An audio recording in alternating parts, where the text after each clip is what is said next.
Chapter 1. The Hidden Mechanisms of the Mind. When you close your eyes at night and drift into thought, it may feel as though you are in complete control of your mind. You believe that your choices are your own, your memories are accurate, and your perception of reality is steady and reliable. Yet, science has shown again and again that the human mind is not the perfect machine we imagine. Instead, it is filled with shortcuts, blind spots, and hidden mechanisms that guide us without our awareness. Tonight, as you listen, we will explore these unseen forces. The purpose is not to make you doubt yourself, but rather to give you a deeper understanding of how your mind really works.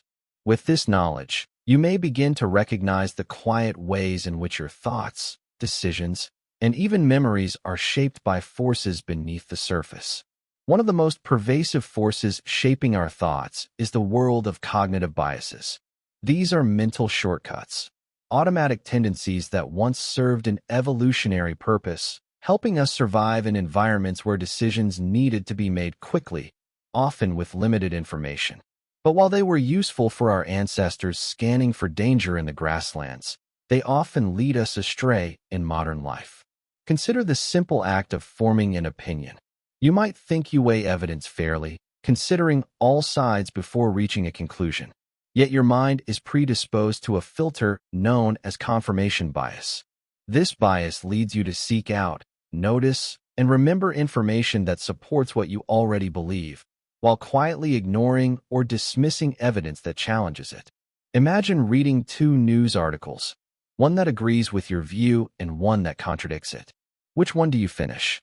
Which one do you feel is more credible? More often than not, you lean toward the one that confirms your existing beliefs.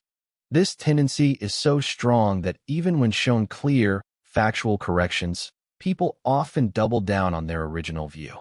Confirmation bias doesn't simply make us stubborn, it shapes the very world we think we live in.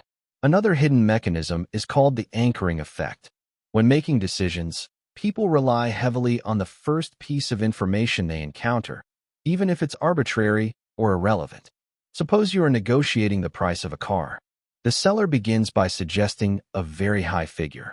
Even if you know it is inflated, your counteroffer will often be unconsciously pulled upward, simply because that initial number has anchored your thinking. Anchoring works outside of business too.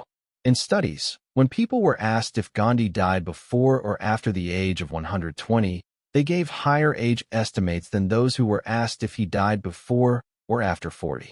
The number in the question, though obviously absurd, influenced their judgment. It is as though the first number we encounter leaves an imprint in the mind, and we adjust only slightly from it, never as much as we should. Biases also shape the way we judge risk and danger.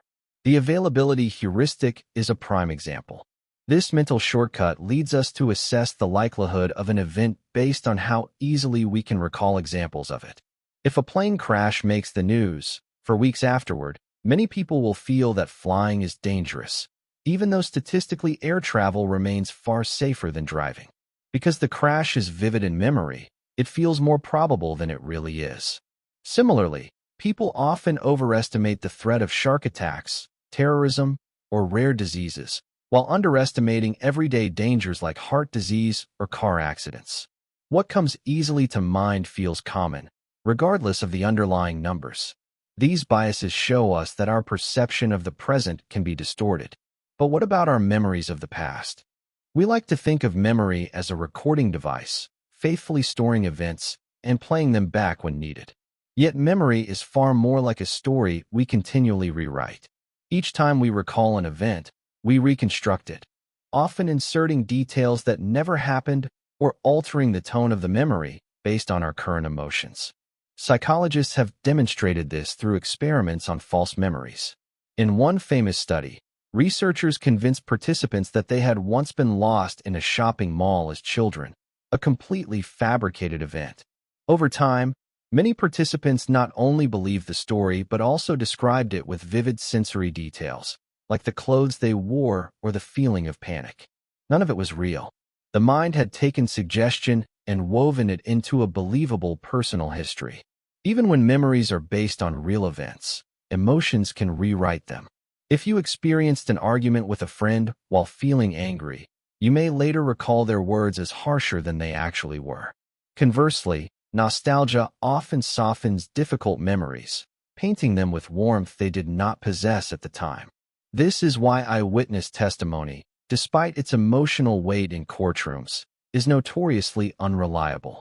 Witnesses may confidently recall details that never existed, influenced by stress, suggestion, or even the way a question is phrased. Ask one person how fast cars were going when they smashed into each other, and they will recall a higher speed than someone asked how fast the cars were going when they bumped. A single word changes memory. Beneath these conscious processes lies the vast terrain of the unconscious mind. While we go about our daily lives, the unconscious is constantly shaping behavior in ways we rarely notice. One striking example is priming. When exposed to certain stimuli, even without awareness, our later actions shift in response. If you read words related to old age, like wrinkle, gray, and Florida, you may unconsciously walk more slowly afterward. If you are shown a brief flash of a smiling face, you may evaluate a stranger more positively moments later. These effects are subtle, yet they reveal that behavior can be nudged without us realizing why. Closely related are subliminal influences. Although the idea of hidden messages in advertising has been exaggerated, there is evidence that stimuli presented below the threshold of conscious awareness can still affect choices. For instance, participants who were briefly shown the logo of a fast food chain, too quickly to consciously notice, later reported feeling more rushed when solving puzzles. Subliminal cues do not control us like puppets, but they can tilt the balance of our decisions in ways we cannot explain. Another hidden mechanism lies in implicit associations. These are the automatic connections our minds form between concepts, shaped by culture and experience. Even when people consciously reject stereotypes, they may unconsciously associate certain groups with positive or negative traits. This has been measured through tasks where participants must quickly pair words with categories. Delays and errors reveal the associations lurking beneath awareness. Implicit biases influence hiring decisions, law enforcement, and daily interactions, often without malicious intent, but with real-world consequences. Taken together, these hidden mechanisms suggest that much of what we call rational thought is in fact guided by invisible hands.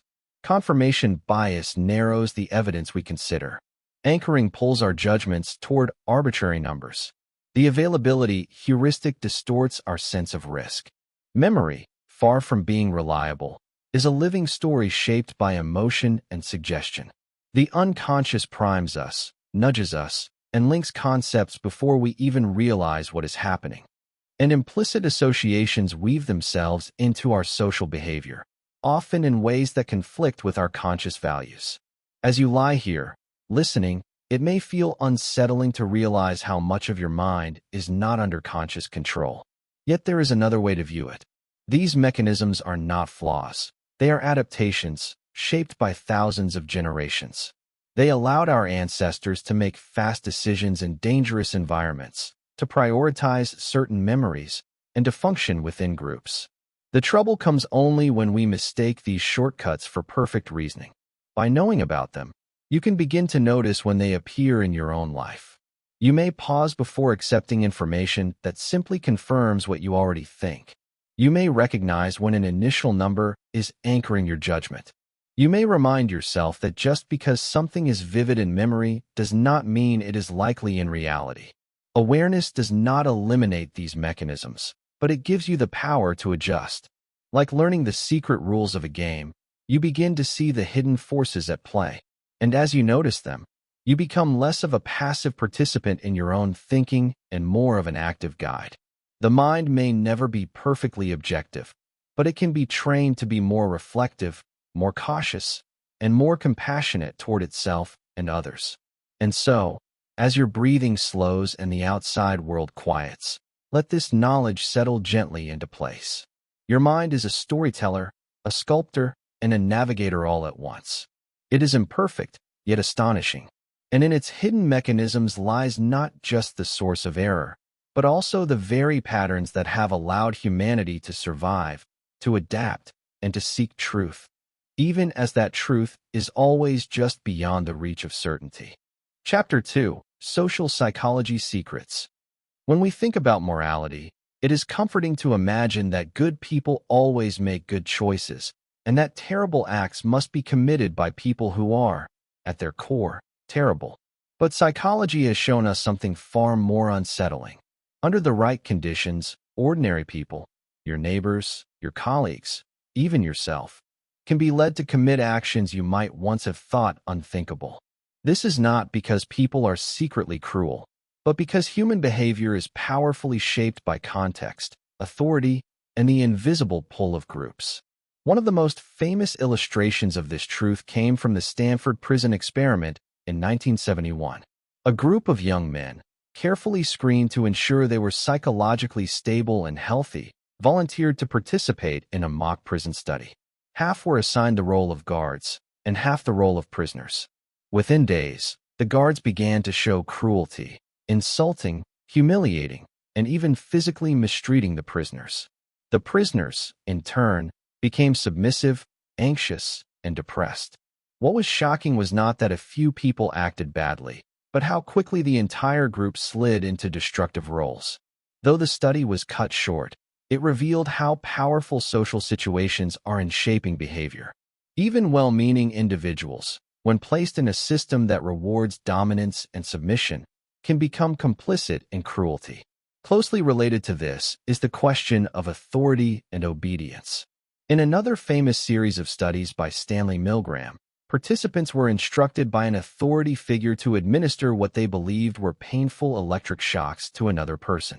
Despite hearing screams of pain, or even silence that suggested the victim was unconscious, a surprising majority of participants continued to obey the instructions, raising the voltage as ordered.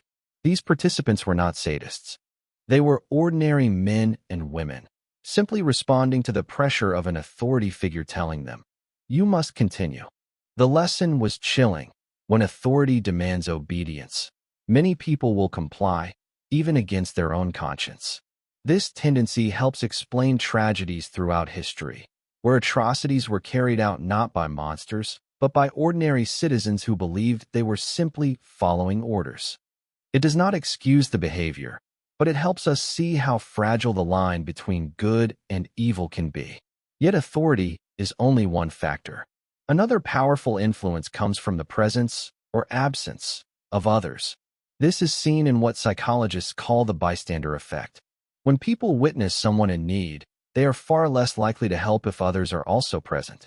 Each person assumes someone else will act, or they fear standing out. A person collapses on a busy street, and dozens may walk by without stopping. But if only one witness is present, that person is far more likely to intervene.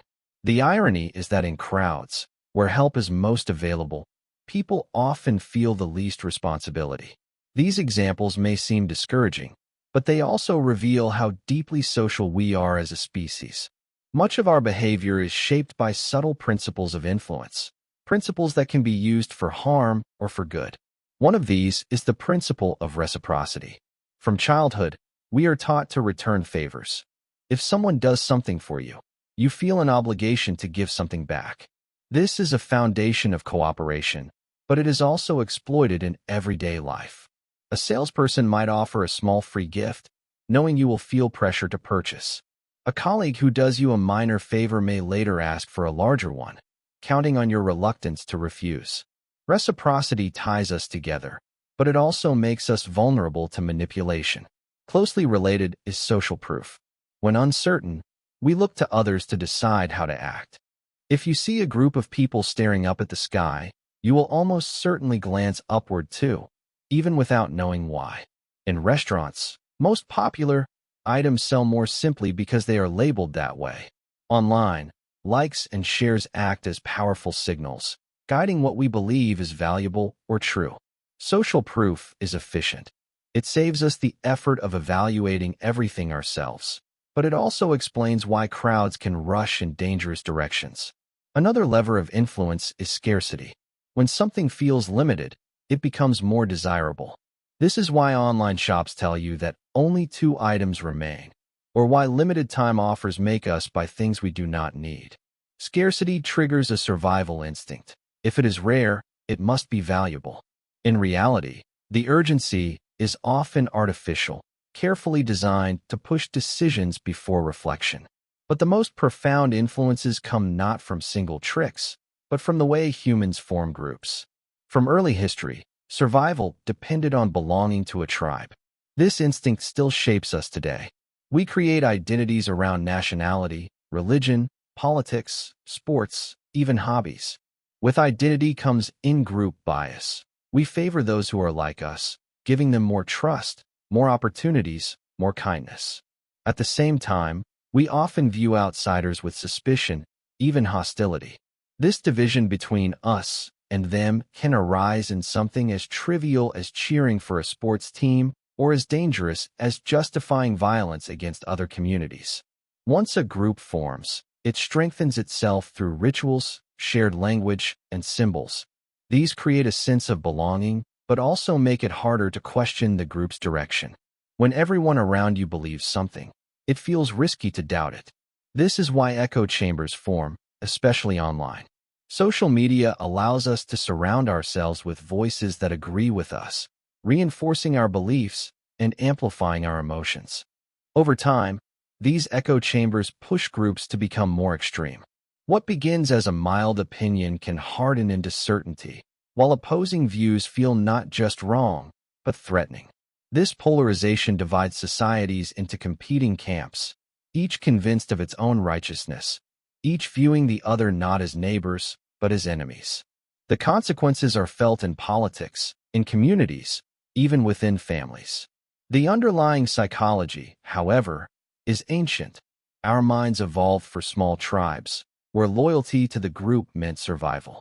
Today, that instinct can clash with the complexity of a global, interconnected world. As you reflect on these hidden forces, it becomes clear that human behavior is neither purely rational nor purely individual. We are shaped by authority, by crowds, by subtle cues and deep-seated instincts. Sometimes these forces bring out the best in us: cooperation, generosity, belonging. At other times, they lead us astray, into cruelty, conformity, or division. The key is not to imagine we are immune, but to recognize the patterns as they unfold.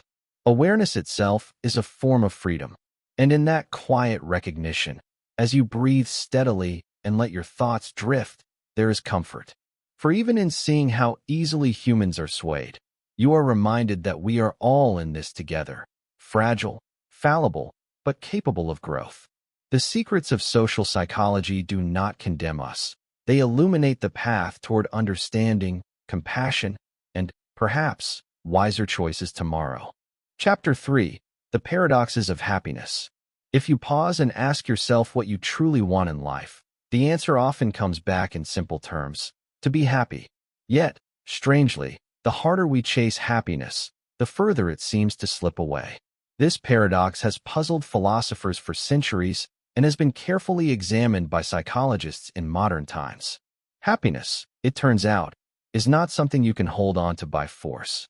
It is a moving target, and the more you try to grasp it, the more elusive it becomes. This is partly explained by what psychologists call the hedonic treadmill. Imagine getting a promotion, buying a new car, or moving into your dream house. At first, the joy is powerful. You feel lifted, energized, and satisfied. But soon, the feeling fades. The new car becomes just the car. The dream house becomes just where you live. You return to your baseline mood, and then you begin seeking the next source of happiness. Like a treadmill, you are running hard, but never really moving forward. This is why people can accumulate wealth, status, or possessions and still feel unsatisfied. The treadmill keeps moving, and so do we. A similar paradox emerges in the modern abundance of choice. On the surface, more options seem like they should bring more happiness. But psychologists have shown that when choices multiply, satisfaction often decreases.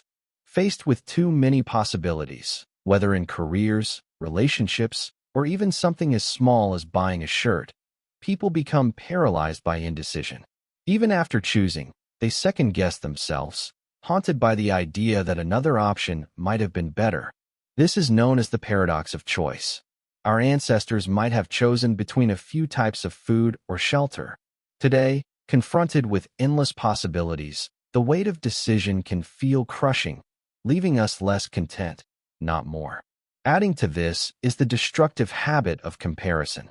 Humans are social beings, and our sense of happiness is deeply relative.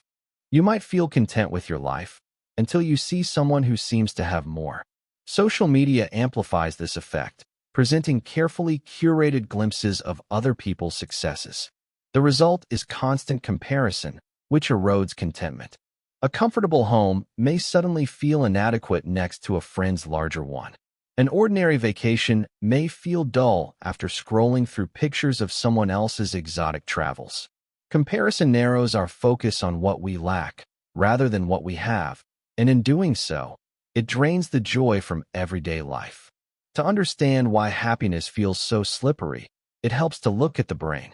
Neuroscience reveals that two key systems shape our experience of satisfaction: dopamine and serotonin.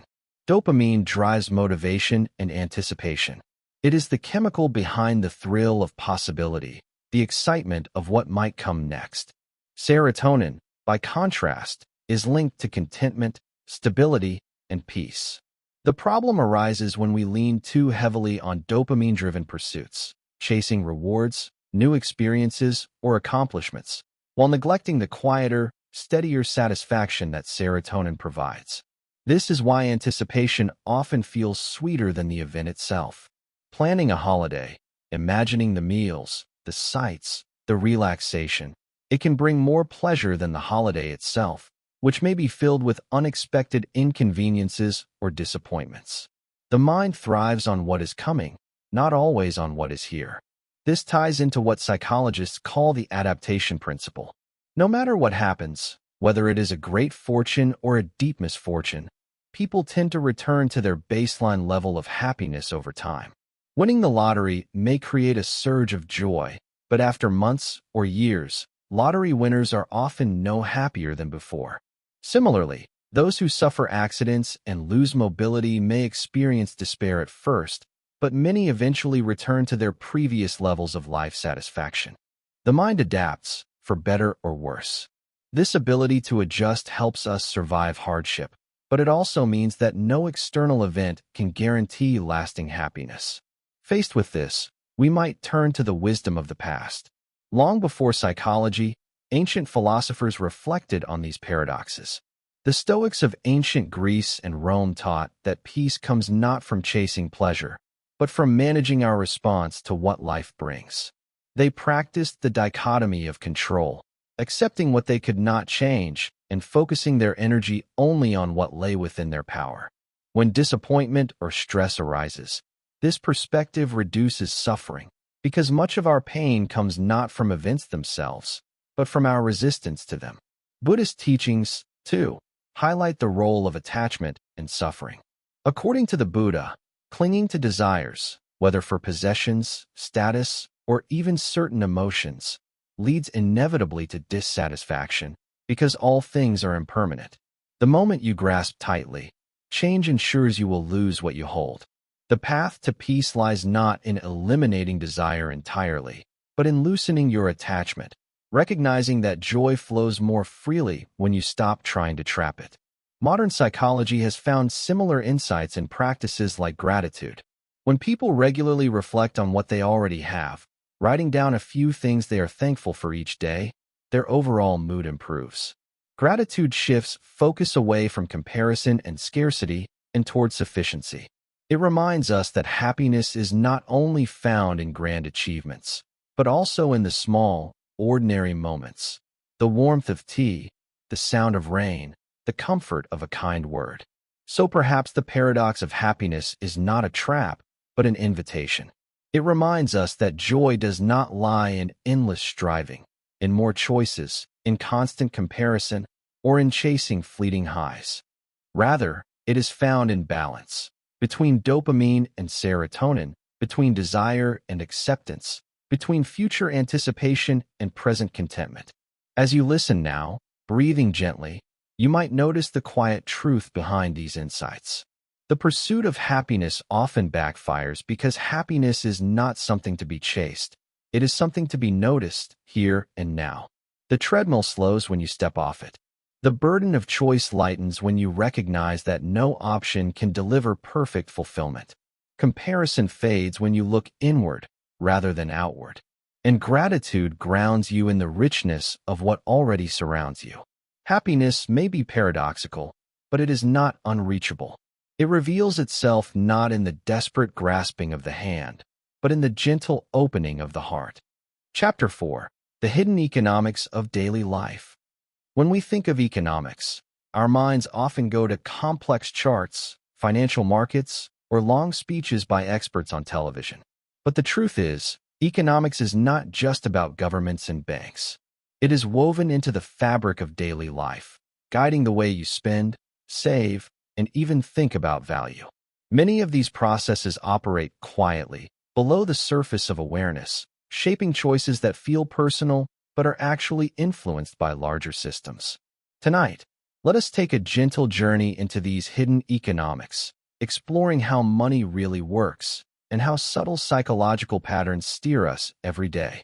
To begin, consider money itself. At first glance, it seems straightforward. Coins, notes, or numbers in your bank account represent what you own. But money is not a thing. It is a system of trust.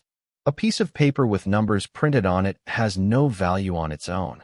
What gives it power is the shared belief that it can be exchanged for goods or services. Without that belief, money would collapse into meaningless ink and paper. This trust-based nature of money becomes even more surprising when we look at how it is created. In modern economies, most money does not come from printing presses at national mints. Instead, it emerges through a system called fractional reserve banking. Imagine you deposit £100 or dollars into a bank. The bank is not required to keep all of that money locked away in a vault. Instead, it keeps only a fraction, perhaps 10%, and lends out the rest. If your 100 is reduced to 10 in reserve, 90 can be lent to someone else. That person might then spend it, and whoever receives it might deposit it in another bank, which again keeps a fraction and lends the rest. Through this cycle, your original deposit multiplies, rippling outward. What began as 100 can eventually support several hundred circulating in the system. In this way, most of the money in the world is not physical. It is digital, created by debt and lending. This leads to another hidden truth. Money is created through debt. Every time a loan is issued, new money enters the economy. This is not counterfeit. It is part of how the financial system functions. But it means that debt is not simply a private burden. It is one of the engines that generates the money supply. The flip side is that when loans are repaid or when credit shrinks, money effectively disappears, tightening the flow of spending. Understanding this helps explain why central banks pay so much attention to interest rates. They are not just tinkering with numbers, but with the creation and destruction of money itself. With this in mind, inflation takes on a new light. At its simplest, inflation means that over time, prices rise and the purchasing power of money falls.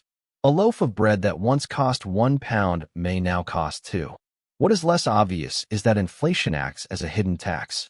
When governments increase the supply of money, or when economic forces push prices upward, the value of what you hold in your pocket quietly erodes. You do not see money leaving your wallet, but what it can buy has diminished. Inflation does not take your coins away. It simply makes them worth less. If the hidden mechanisms of money are one layer, the psychology of spending is another. People like to imagine they make rational financial decisions, but our minds are filled with quirks and biases that distort how we handle money. One of these is called mental accounting. Instead of treating all money as equal, we place it into mental categories. You might splurge with gift money while being stingy with wages, even though both spend the same. A tax refund might feel like a bonus to be used for luxuries, while regular income is guarded more carefully. Economists would say every pound or dollar is interchangeable, but the human mind insists on dividing it into imaginary boxes. Another trap is the sunk cost fallacy. Imagine you buy an expensive ticket to a concert, but on the night of the show you feel unwell. Rationally, you should stay home, because the money is already spent and cannot be recovered. Yet many people force themselves to attend, reasoning that they do not want the money to go to waste.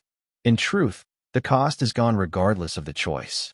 What matters is what brings the most well-being in the present. Yet the weight of past expenditure often binds us to unwise decisions, whether finishing a bad meal simply because we paid for it, or staying too long in a failing project because of all the effort already invested. Ownership itself distorts perception. This is seen in the endowment effect. People value things more simply because they own them. For example, someone given a simple coffee mug may demand $10 to part with it, even though they would not have paid more than $2 to buy it in the first place. Possession inflates value in the mind. This is why letting go of clutter can feel so difficult. Each item seems more precious once it is yours. Beyond the personal level, hidden forces also operate in markets. Manipulation is not always obvious, but it is constant. Retailers use techniques like price anchoring to guide decisions. You might see a coat priced at £200 alongside another at $80. The expensive option may not be intended to sell. It is there to make the £80 coat look like a bargain. Without that anchor, you might think 80 is too much. Anchors pull our sense of value toward them, even when arbitrary. Loss aversion is another powerful lever.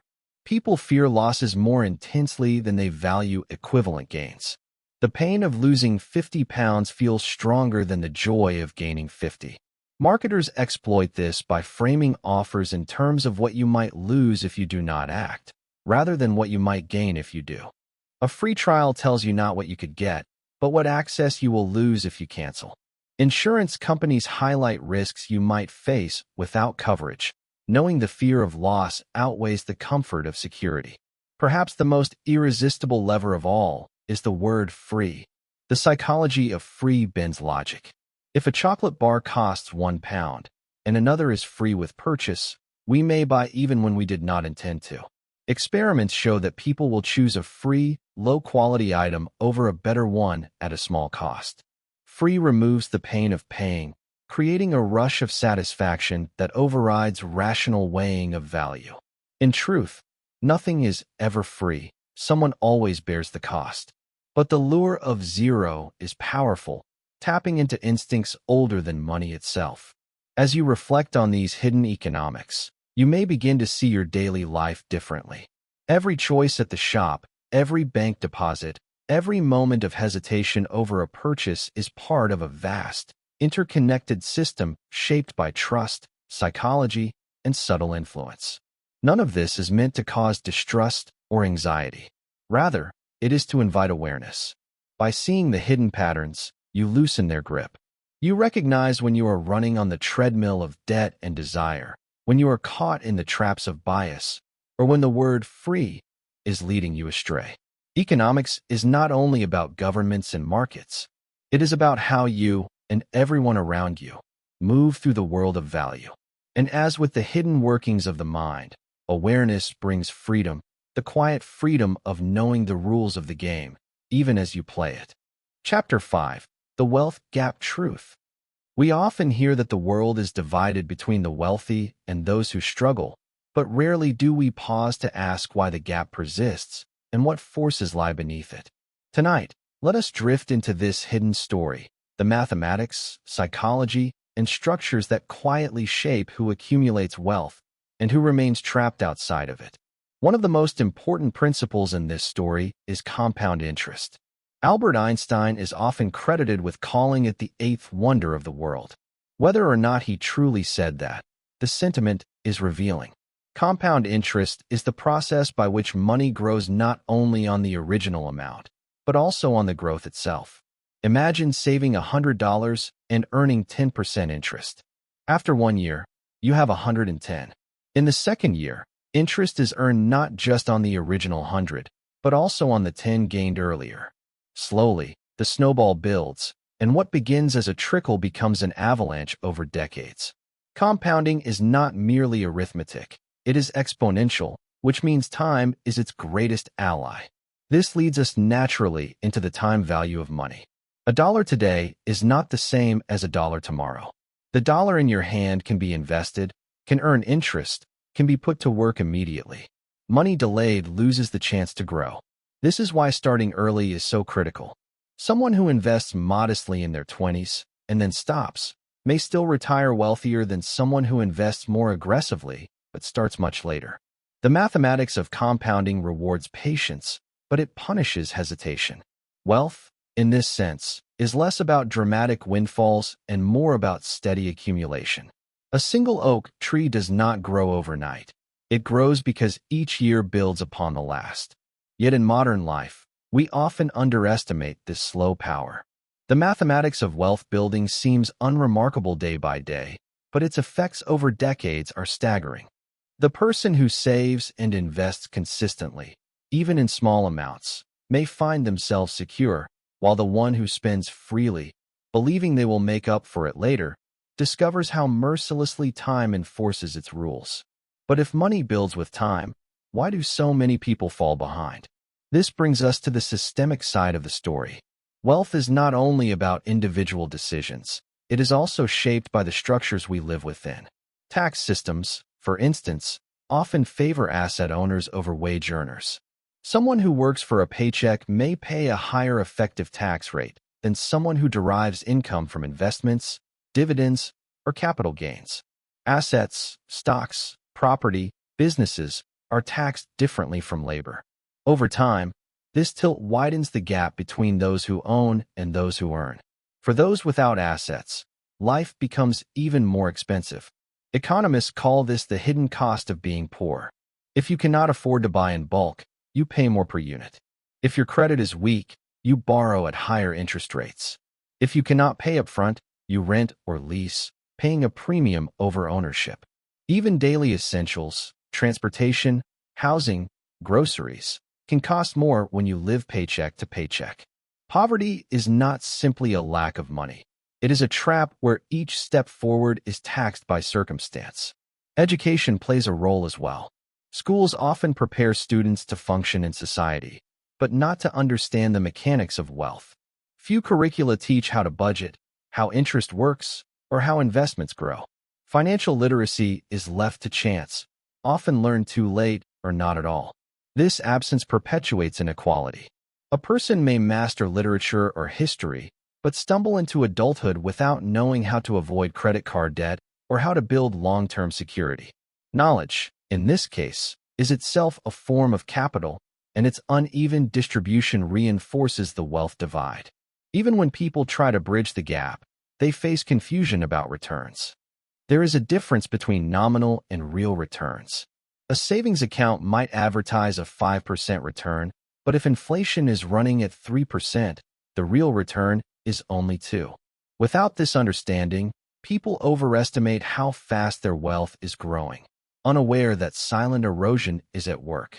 This is why inflation feels like a hidden tax, not just on wages, but also on savings. Another key to building wealth lies in asset allocation. This refers to how money is divided among different investments, stocks, bonds, property, cash. The balance matters more than most people realize.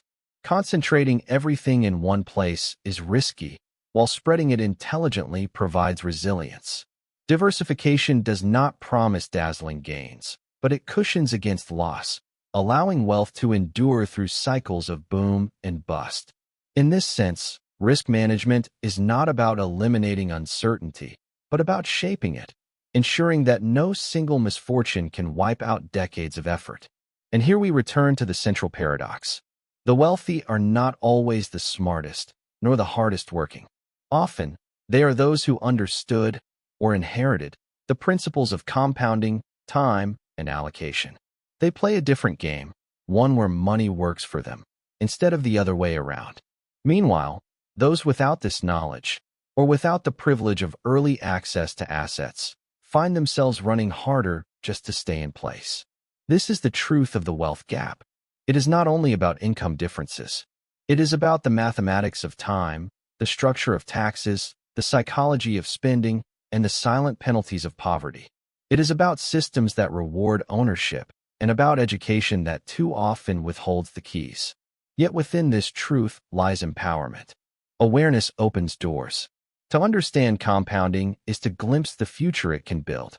To see the hidden costs is to navigate around them. To know the rules is to resist being quietly ruled by them. And as with so many things we have explored, the first step is not grand or dramatic. It is small, steady, and consistent, like the early seed that grows into the oak. Wealth, like wisdom, is built not in sudden leaps, but in quiet, patient increments. And once you see how the mechanisms work, you can begin to step, slowly but surely, onto the side of the gap that grows. Chapter 6. Work and Career Realities. We are often told that the world of work is fair, that talent rises naturally to the top, and that effort is always rewarded.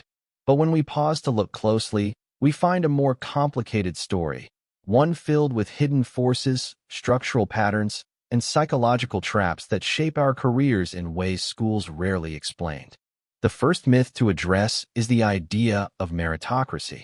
The belief that careers are pure reflections of hard work and ability is comforting, but it is far from complete. In reality, opportunity is unevenly distributed. People inherit networks, resources, and subtle advantages long before they enter the workplace. Two candidates with equal skills may have very different outcomes depending on where they grew up, who they know, or even unconscious impressions formed in a brief interview. Hard work matters, yes, but it is only one ingredient in a much larger recipe. This brings us to the role of networks in career advancement. Sociologists have long shown that professional success often flows less through raw competence than through connections. A recommendation, a casual introduction, a chance meeting. These can accelerate a career in ways invisible to the official record. Economists call this the network effect. Success attracts more success, not because of merit alone, but because visibility opens doors. Opportunities cluster around those already known, while others, equally talented, remain unseen. Layered on top of this is unconscious bias. Despite best intentions, human decision-making is riddled with shortcuts and stereotypes. A resume with one name may be judged more favorably than another, even if the qualifications are identical. An accent, a gender, an age, subtle signals often influence hiring and promotion decisions without awareness. Entire fields have documented how these biases accumulate, tilting the scales not once, but again and again over the course of a career.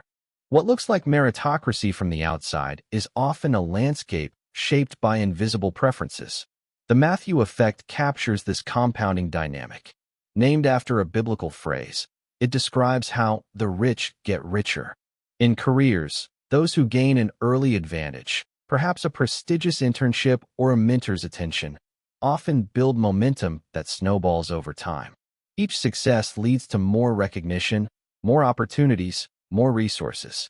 Meanwhile, those who stumble early or lack access to initial breaks may find themselves falling further behind, not because of lesser ability, but because the system magnifies the gap. And looming above all of this is the reality of automation. Technology is reshaping the world of work faster than most institutions can adapt. Tasks once secure, bookkeeping, customer service, even certain kinds of analysis, are increasingly performed by machines. The question is not if automation will change industries, but how quickly and who will be displaced. History shows that technological revolutions often destroy some jobs while creating others, but the transition can be turbulent, leaving many unprepared. Which jobs, then, are truly safe? The answer is rarely absolute, but patterns emerge.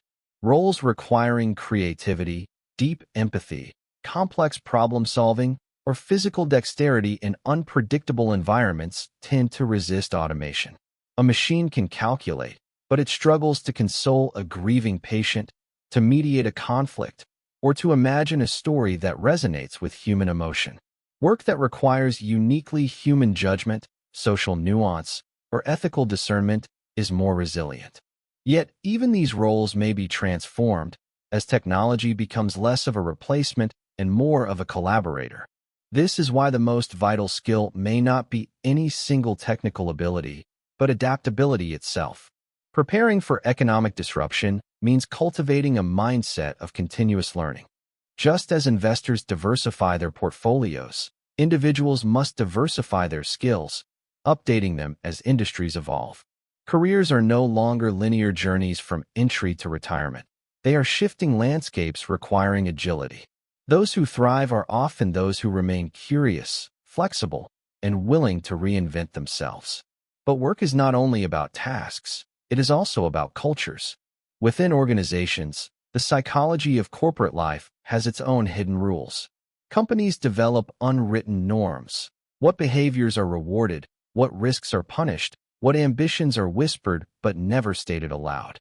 Understanding corporate culture is often as important as technical competence. To ignore it is to navigate blind. Power dynamics flow through these cultures as well.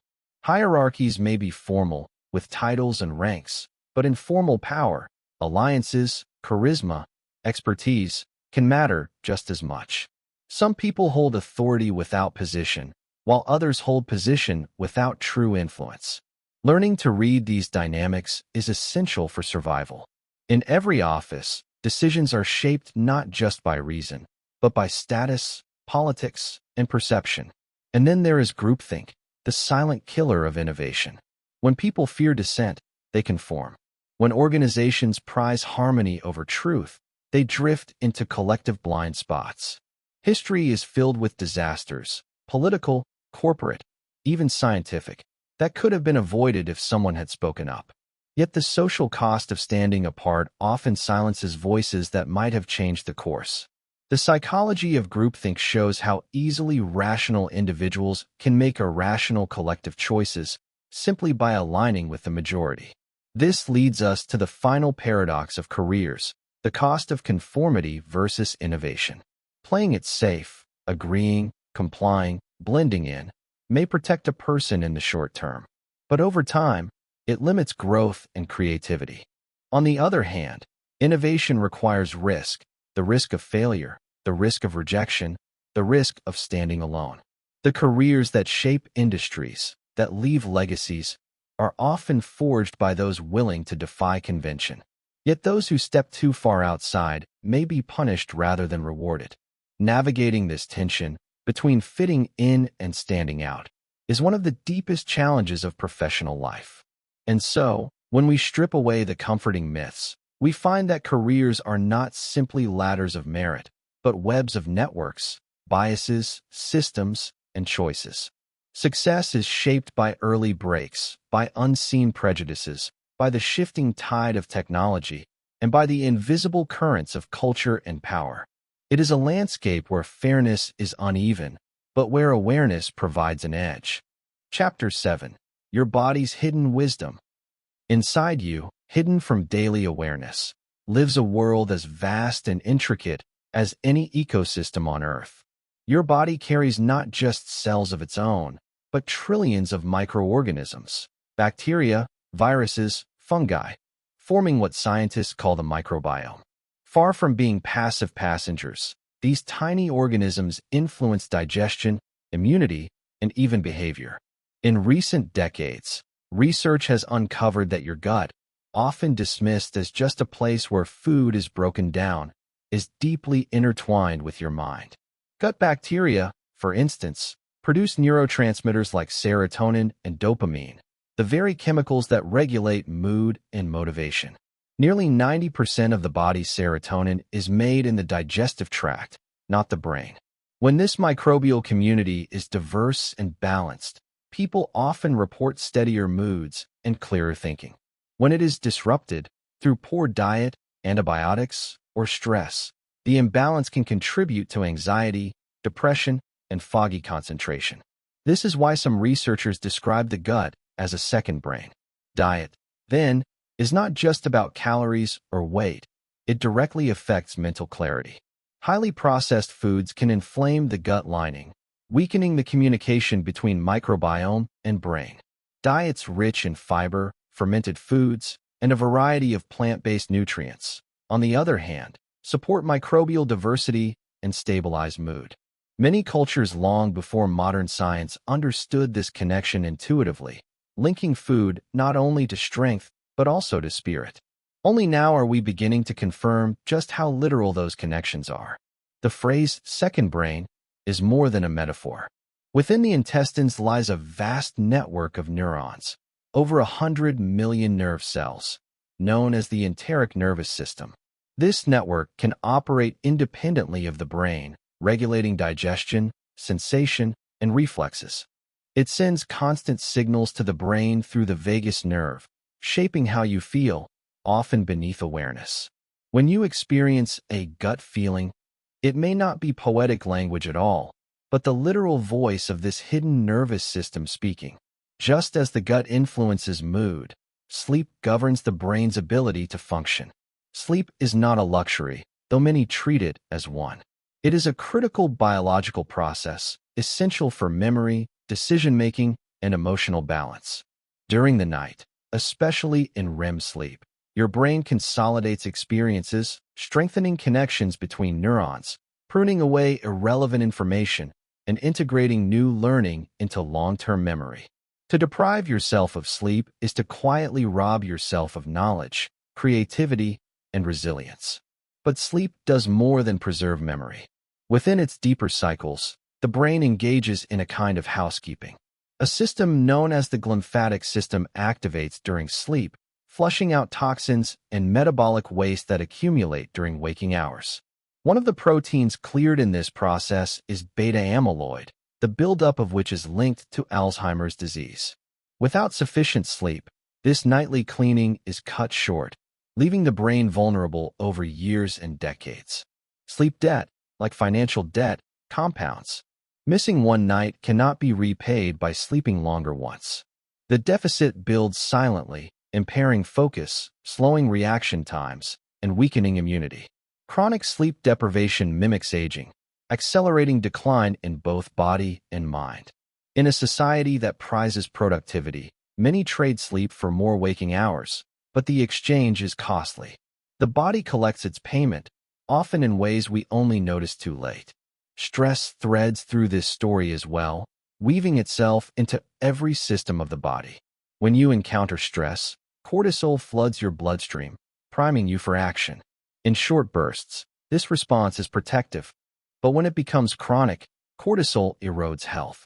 It weakens the immune system, contributes to weight gain, and impairs the hippocampus, the very region of the brain responsible for memory and learning. Under stress, decision-making narrows, becoming reactive rather than reflective. The body, in survival mode, cannot distinguish between the modern stress of an email notification and the ancient stress of a predator's roar. Chronic stress also drives inflammation. Inflammation is the body's alarm system, mobilizing defenses against injury or infection. But when it never switches off, it becomes destructive. Chronic inflammation underlies many of the modern world's most prevalent diseases: heart disease, diabetes, autoimmune conditions. It wears down tissues silently, often long before symptoms appear. This is why stress management is not just psychological self-care. It is a physical necessity. Here, the mind-body connection becomes unmistakable. Thoughts and emotions influence hormones and immunity, while the state of the body influences mood and perception. Practices like meditation, deep breathing, or yoga are not merely relaxation techniques. They modulate the nervous system, lowering cortisol, reducing inflammation, and restoring balance. In hospitals, studies show that patients who believe in their recovery, who maintain optimism, often heal faster. The placebo effect, far from being a trick, reveals the profound power of belief on biology. Your body, then, is not simply a machine to be fueled and maintained. It is a dynamic conversation between mind and matter, between microbes and neurons, between habits and health. The wisdom it holds has been cultivated through millions of years of evolution, and though modern life often ignores it, the body never stops whispering its truths. Sometimes through hunger or fatigue, sometimes through tension or pain, sometimes through the quiet clarity that comes after rest and nourishment. Chapter 8: Evolutionary Psychology and Modern Life. We live in a world of skyscrapers, satellites, and smartphones. Yet, beneath our polished surfaces, our minds are still shaped by the survival strategies of the Stone Age. This is the central truth of evolutionary psychology. Our brains evolved over hundreds of thousands of years in small, tribal communities, and they have not fully caught up to the dizzying speed of modern life. Each instinct, each bias, each craving is a legacy from that earlier world. To understand why modern life feels overwhelming, we must first see how ancient wiring collides with futuristic surroundings. Take our desire for sugar and fat. For most of human history, calories were scarce, and survival hinged on seizing dense energy whenever it appeared. Sweetness signaled ripe fruit, rich in energy and safe to eat. Fat meant concentrated fuel, essential in lean times. Those who craved these foods lived longer, passing their genes forward. But in the modern world of supermarkets and fast food, the same instincts work against us. We no longer face famine, but our brains still light up with reward when we encounter sugar and fat, leaving us vulnerable to overconsumption. The fight-or-flight response tells a similar story. Once, it primed our ancestors to flee predators or face rival tribes. Adrenaline sharpened the senses, quickened the heart, and mobilized energy for survival. Today, the threats are rarely lions or spears, but traffic jams, crowded schedules, or a sharp email from a boss. The body reacts the same way, flooding with hormones as if danger were immediate. Instead of sprinting across a savanna, we sit gripping a steering wheel, simmering in stress with nowhere for the energy to go. Ancient instincts, misapplied in modern settings, become burdens rather than blessings. This mismatch is everywhere.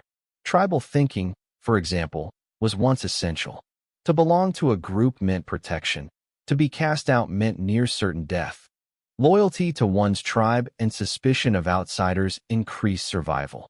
But in global societies, where cooperation across cultures is vital, this wiring fuels prejudice, nationalism, and conflict. We form in-groups and out-groups at the drop of a hat, based on sports teams, politics, or even brands, clinging to us versus them instincts in a world that desperately requires broader unity. Evolutionary psychologists call this the mismatch theory, the idea that traits once adaptive now clash with the modern world. Social media is perhaps the most striking example. Platforms hijack our dopamine systems, the brain's reward pathways, by mimicking the social validation our ancestors sought. A like or notification feels like approval from the tribe. Each ping triggers a burst of pleasure, keeping us hooked. But unlike natural social interactions, the flow is endless, artificial, and engineered to be addictive. What once encouraged cooperation now feeds compulsive scrolling. Relationships also carry echoes of our past.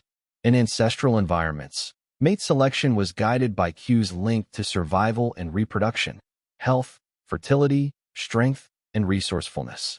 While culture and personal choice shape modern love, these underlying instincts still whisper.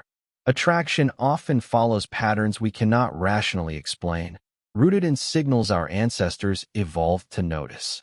Men and women alike display traits, whether wealth, status, physical fitness, or kindness, as subconscious advertisements of evolutionary fitness. Signaling theory explains much of modern consumption as well. Why do people buy luxury watches, designer clothes, or flashy cars, even when cheaper options perform the same function? Because they signal status. In evolutionary terms, these signals resemble the peacock's tail, costly, unnecessary for survival, yet effective at demonstrating fitness. Humans signal not only wealth, but generosity, intelligence, and social standing through the things they buy, the causes they support, and the lifestyles they display. Beneath the surface of consumer culture lies the same ancient instinct to advertise one's value to the group. Mate selection psychology goes deeper still. Research shows that people unconsciously seek traits that balance genetic diversity, health, and resource security. While preferences vary across cultures, certain patterns, such as the attraction to symmetry or indicators of vitality, appear universal.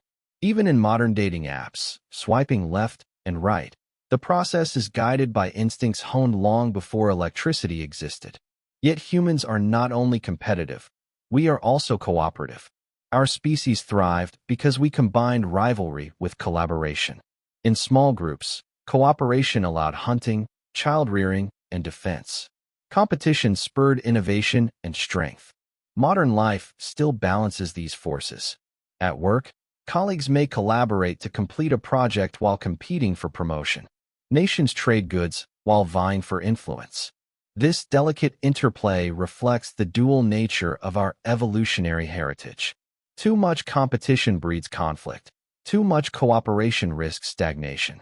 The balance shifts with context, but the ancient dance continues. Technology complicates all of this. Addiction to devices mirrors the way our ancestors' brains were wired to seek novelty.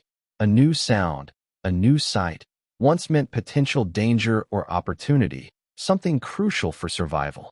Today, notifications, updates, and endless streams of content tap that same curiosity loop, flooding our minds with stimuli that never existed in the natural world. We carry in our pockets a tool more powerful than any tribal leader, yet our Stone Age brains struggle to wield it wisely. What emerges from this exploration is not condemnation of human nature, but compassion for it. The cravings, the fears, the instincts we sometimes find irrational are not flaws. They are ancient survival strategies, misplaced in a new environment. By seeing them clearly, we can begin to adapt consciously, shaping lives that honor our biology without being enslaved by it. Chapter 9: Longevity and Aging Truths. For as long as humans have been able to think about the future, we have wondered how to extend it. Ancient myths told of fountains of youth and elixirs of immortality.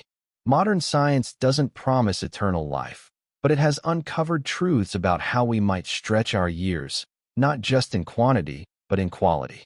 Longevity is not about living forever. It is about living well for as long as possible. When we ask what actually extends healthy lifespan, the answers are rarely found in miracle pills or secret therapies. Instead, they lie in the simple, repeated choices we make each day. Researchers studying populations who live the longest, sometimes called the blue zones, places like Okinawa in Japan, Sardinia in Italy, or Nicoya in Costa Rica, find no single magic ingredient. Rather, longevity emerges from a symphony of lifestyle factors: diet, activity, relationships, and mindset woven together across decades. One of the most fascinating discoveries is the role of caloric restriction. When animals from mice to primates consume fewer calories, but enough nutrients, they consistently live longer. The mechanism behind this seems to be autophagy, a process where cells essentially clean house. Old proteins and damaged components are broken down and recycled, reducing cellular clutter. Autophagy ramps up when energy is scarce, giving the body a chance to repair itself rather than constantly building new material. While extreme restriction is not practical or healthy for most humans, intermittent fasting and balanced diets appear to trigger some of these same pathways, gently nudging the body toward repair instead of constant wear and tear. Exercise, too, is often called the most powerful medicine we have, and not without reason. Movement triggers cascades of biological effects that no drug can fully replicate. Muscles release myokines, signaling molecules that reduce inflammation and support brain health. Physical activity improves insulin sensitivity, strengthens the cardiovascular system, and even stimulates the growth of new neurons in the brain's hippocampus. The benefits are not only long-term. A single brisk walk can lower blood pressure and boost mood almost immediately. What's striking is that the effect of exercise is dose-dependent but not extreme. Moderate, regular movement often outperforms bursts of heroic effort. In longevity research, consistency is the hidden key. But beyond food and exercise, there is another factor that might surprise you: social connection. Studies repeatedly show that loneliness is as dangerous as smoking or obesity when it comes to mortality risk. Humans evolved as deeply social creatures, and isolation carries subtle but profound biological costs. Chronic loneliness elevates stress hormones, impairs immune function, and even accelerates cognitive decline. On the other hand, strong social bonds buffer stress, promote healthy behaviors, and create a sense of meaning that sustains people well into old age. In the blue zones, elders are not cast aside. They are central figures, woven into family and community life, carrying roles that give purpose. To understand longevity, we must also understand aging itself. On a biological level, aging is not simply the passage of time, but the accumulation of damage. Cells lose their ability to divide and repair, proteins misfold, DNA accumulates errors. One process at the heart of aging is cellular senescence. These are cells that have stopped dividing but refuse to die. Instead, they linger, releasing inflammatory molecules that harm neighboring tissue. They are like bad tenants in an apartment complex, no longer paying rent, but still causing trouble. Another factor involves telomeres, the protective caps at the ends of chromosomes. With each cell division, telomeres shorten, like the burning fuse of a candle. Eventually, they become too short to protect DNA, and the cell enters senescence or dies. Telomere length, while not the sole determinant of lifespan, is often seen as a biological clock ticking inside our cells. Hormonal changes also play a significant role. In youth, hormones like growth hormone, estrogen, and testosterone orchestrate repair, energy, and vitality. With age, these levels decline. While some advocate hormone replacement therapies, the long-term benefits and risks are still debated. What's clearer is that lifestyle, sleep, stress management, diet, and exercise profoundly influences how gracefully these hormonal shifts unfold. Why do some cultures age better than others? Genetics play a role, but lifestyle again dominates the story. In Okinawa, diets are rich in vegetables, soy, and fish, but low in processed foods. Meals are often smaller, guided by the principle of hara hachibiyu. Stop eating when you are about 80% full. Daily life is physically active, not through gyms but through gardening, walking, and housework. Just as importantly, Okinawans maintain deep networks of friendship called moai, groups that offer lifelong support. The Sardinians, too, have strong family bonds and diets rooted in whole foods. What these cultures share is not just nutrition or genetics, but an entire environment that fosters health and belonging. Preventive medicine, too, emerges as a pillar of longevity. Rather than waiting for disease to strike and then attempting to treat it, preventive approaches aim to detect risk early and adjust lifestyle before damage compounds. Regular screenings, vaccinations, and checkups extend life not by curing the incurable, but by catching small problems before they become big ones. Modern medicine excels at acute care, saving lives in emergencies. But prevention remains the quieter, less glamorous path that adds years invisibly. This leads to an important contrast: early detection versus treatment. By the time a chronic disease like diabetes or heart disease is full-blown, much of the damage is already in place. Treatments may control symptoms, but they rarely reverse the root causes. Early detection allows interventions while the body still has resilience. Blood tests, imaging, and genetic screening all serve as windows into potential futures, giving us the chance to act before the window closes. Still, perhaps the most profound truth in longevity research is that lifestyle remains the primary medicine. No technology, no drug, no supplement can outweigh the effects of daily choices made consistently over decades.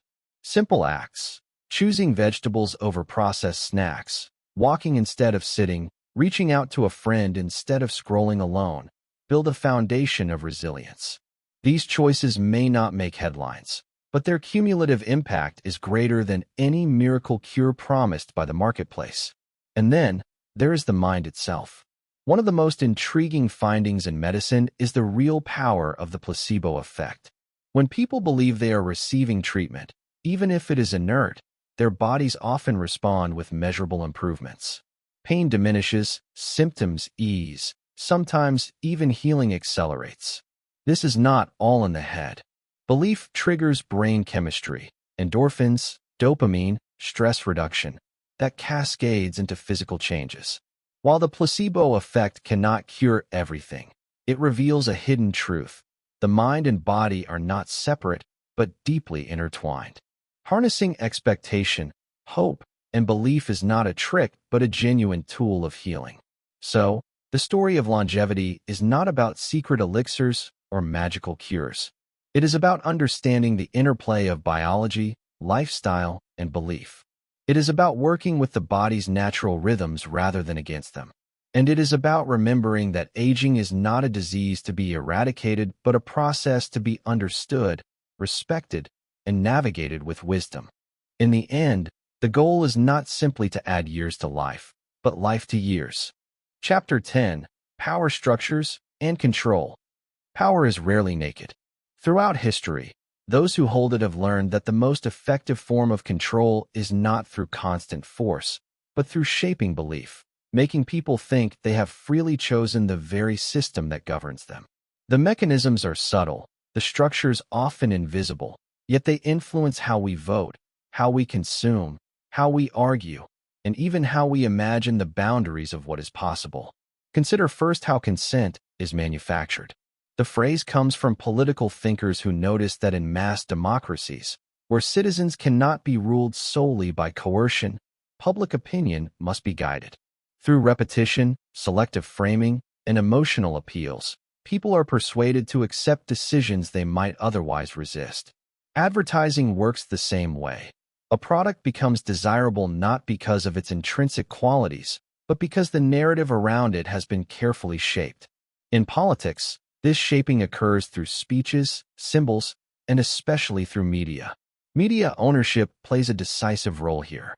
In many countries, a handful of corporations control the majority of news outlets, television stations, and newspapers. While each may appear independent, their shared ownership creates alignment of interests.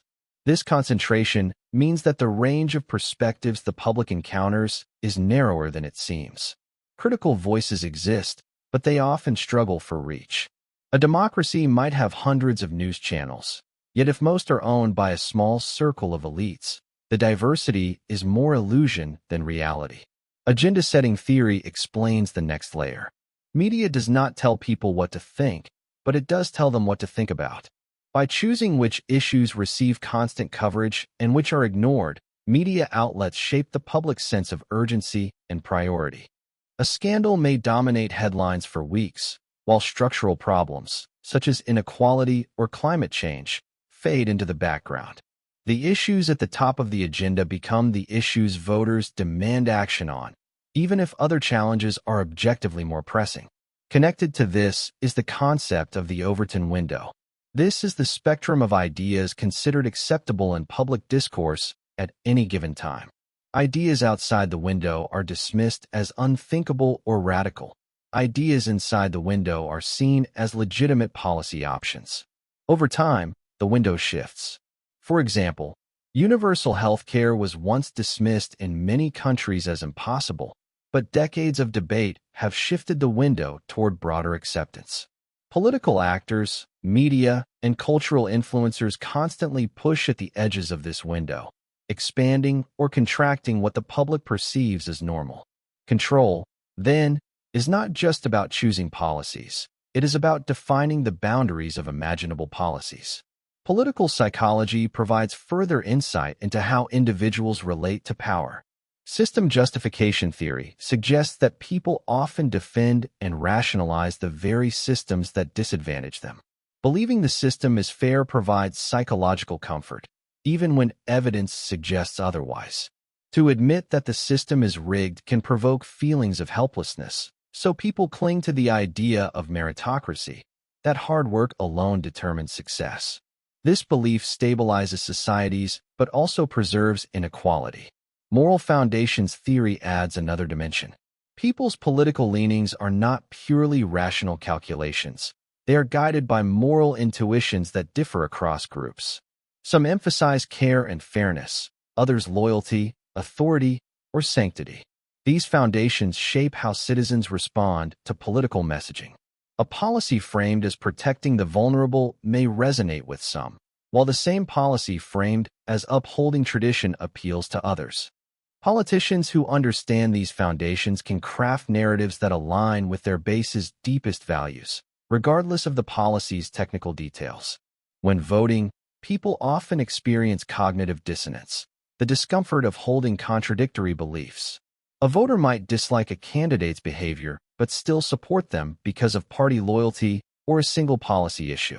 To reduce this dissonance, the mind rewrites the story. Flaws are minimized, virtues exaggerated. After the vote, the act of choosing itself reinforces commitment. The voter convinces themselves they made the right choice, even if doubts remain. This psychological process is why political allegiance can be so enduring, even in the face of disappointment. Looking back across history, patterns of power emerge again and again. Elites, whether kings, industrial magnates, or tech billionaires, find ways to maintain dominance while presenting the appearance of shared participation. Elite theory argues that in every society, a small group inevitably controls disproportionate power, regardless of democratic structures. Elections may rotate faces, but the deeper currents, who owns wealth, who controls institutions, shift more slowly. The iron law of oligarchy takes this further. It suggests that all organizations, no matter how democratic they begin, eventually become dominated by a small leadership group. Bureaucracy grows, decisions centralize, and leaders become more concerned with protecting their position than serving their members. Labor unions, political parties, even grassroots movements often follow this path. What begins as collective empowerment hardens into hierarchy. This leads to cycles of institutional capture. Over time, powerful industries or interest groups exert influence over the very institutions meant to regulate them. Regulators may be drawn from the industry, lobbyists shape legislation, and financial incentives skew priorities. The cycle is self-reinforcing. The more captured an institution becomes, the harder it is to reform from within. This has been observed in financial systems, environmental policy, and healthcare, where corporate influence often shapes outcomes more than public interest. When we step back, a paradox emerges.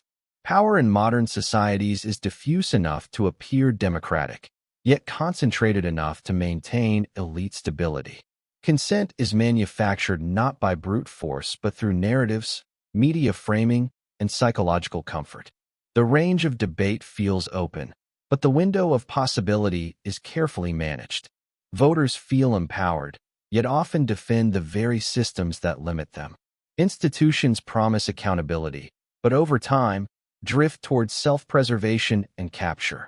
And yet, awareness is itself a form of resistance. To see the structures clearly is to loosen their grip. Recognizing how the Overton window shifts allows citizens to push it deliberately. Understanding cognitive dissonance in voting helps explain the stubbornness of political tribes. Noticing when institutions are captured can fuel demands for transparency and reform. The hidden architecture of control is not unbreakable. It relies on invisibility. Once exposed, it becomes part of the debate it once sought to shape. So the story of power is not simply about oppression or freedom. It is about the subtle interplay between those who govern and those who consent to be governed, between the stories told and the beliefs absorbed. The more we understand these forces, the more agency we reclaim in choosing not only who rules us, but how we imagine what ruling should look like at all. Chapter 11. Education as Social Engineering. When we think of education, we imagine a noble enterprise, classrooms filled with young minds, teachers imparting knowledge, and children preparing for the future. But beneath this ideal lies another dimension: education as a tool not only for learning, but for shaping behavior, beliefs, and compliance. This is the story of schooling as social engineering, often unspoken, yet deeply influential. Consider first the hidden curriculum. Beyond math, science, and literature, schools teach lessons that are never written on the blackboard. Students learn to sit quietly, to obey authority, to move when the bell rings, and to conform to schedules. These lessons are not accidents. They mirror the needs of industrial societies. Just as factories required workers who would follow routines, schools train children to internalize discipline. The hidden curriculum prepares not only for academic success, but for a particular kind of citizenship, orderly, punctual, and deferential to authority. This leads to what some call conformity training. Children who question too often, or who resist authority, are labeled as disruptive. Those who comply earn praise and good grades. The message is subtle but clear. Success depends not merely on intelligence, but on the ability to adapt to institutional expectations. Over time, the urge to question can fade, replaced by the habit of seeking approval. In this way, schools do not simply teach facts, they condition behaviors. Critical thinking, often celebrated in mission statements, sometimes conflicts with this system. True critical thinking asks us to challenge assumptions, to evaluate evidence independently, and to question authority itself. Yet compliance, doing what is required, when it is required, makes classrooms easier to manage and tests easier to grade. The tension between critical thinking and compliance runs deep. Students may be told to think freely, but rewarded when they stay within safe boundaries. This contradiction explains why so many graduates leave school knowing how to pass exams, but not always how to navigate complex, ambiguous problems in the real world. Standardized testing magnifies this problem. By design, such tests reduce knowledge to measurable fragments.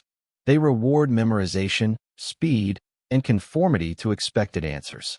Creative or unconventional responses rarely fit the grading rubric. Over time, students learn that the goal is not to explore, but to predict what the test maker wants. While testing provides data, it also narrows the definition of intelligence. Curiosity, imagination, and divergent thinking become less visible, even though these are the very qualities that drive innovation. At the root of this is knowledge gatekeeping. Decisions about what counts as important knowledge are made by committees, boards, and publishers. Whole realms of human experience, local history, indigenous knowledge, alternative philosophies, may be excluded because they do not fit standardized frameworks. In this way, textbooks become curated maps of reality, emphasizing certain perspectives while omitting others. A student might leave school knowing the dates of wars, but not the voices of those who lived through them. Knowledge is not neutral. It is selected, packaged, and delivered. Educational publishers play a powerful role in this process. In some countries, a small number of companies produce most of the textbooks. Their choices, what topics to emphasize, what language to use, what images to include, shape the worldview of millions of students. Because textbooks must appeal to large markets, they often avoid controversy, simplifying complex histories into neat narratives. Regional preferences also exert influence. A history book printed in one state or province may differ from that in another, reflecting cultural or political biases. The story of the past changes not because history itself changes, but because the curriculum adapts to the audience. Regional bias is especially visible in history and social studies. One region may highlight its heroes, while downplaying or omitting darker chapters. Another may frame economic policies as triumphs, while others see them as failures. The result is a fragmented understanding of the world, where students grow up with narratives tailored to local pride rather than global complexity. Education, in this sense, does not merely reflect reality, it constructs it. But education is not bound to this industrial model. Alternative learning paradigms challenge the notion that schools must be rigid, standardized, and authority-driven. Self-directed learning, for example, allows students to follow their curiosity, setting their own pace and priorities. The idea is simple yet radical. When people pursue subjects that genuinely interest them, they learn more deeply and retain knowledge longer. Rather than being vessels to be filled, students become explorers charting their own course. The Montessori method embodies some of these principles. Founded by Maria Montessori in the early 20th century, it emphasizes independence, hands-on exploration, and respect for the child's natural rhythm. Classrooms are structured to allow freedom within order. Children choose activities, move about freely, and learn through direct engagement with materials. Instead of passive reception, learning becomes active discovery. Research suggests that Montessori graduates often show strong problem-solving skills, creativity, and intrinsic motivation, qualities not easily measured by standardized tests, but deeply valuable in life. Unschooling takes the idea even further. It abandons traditional curriculum altogether, trusting children to learn through living. Parents and mentors provide resources and support, but not rigid instruction. Learning arises naturally from daily activities, conversations, and projects. A child fascinated by birds might spend weeks observing them, reading field guides, and sketching, only later discovering that they have absorbed principles of biology, ecology, and art. Critics argue that unschooling lacks structure, but advocates point out that structure exists. It is simply created by the learner rather than imposed from outside. The outcomes of these alternative approaches suggest a broader truth. Education is not merely about transmitting information. It is about shaping how people see the world, how they relate to authority, and how they pursue knowledge. Whether through conformity training in traditional schools or autonomy in Montessori and unschooling, the hidden lessons of education extend far beyond the classroom. They influence citizenship, creativity, and even the limits of imagination. When we peel back the layers, we see that education is not just preparation for life. It is participation in a larger social project. Every curriculum reflects choices about what kind of people society wishes to produce. Do we want obedient workers or independent thinkers? Compliant citizens or creative problem solvers? The answers are written not in mission statements, but in the structures, assessments, and rhythms of daily schooling. And so, as we drift deeper into reflection, we realize that the classroom is not simply a place where knowledge is delivered. It is a stage where culture, politics, and economics intersect, where each lesson carries both explicit content and hidden messages. By understanding this, we begin to see education not only as a personal journey, but as one of the most profound forms of social engineering ever devised. Chapter 12: Technology and Surveillance. In the modern world, power does not always reveal itself in armies or parliaments. Increasingly, it hides in the invisible trails of data we leave behind with every click, swipe, and search. If oil once fueled the engines of industry, data now fuels the engines of the digital economy.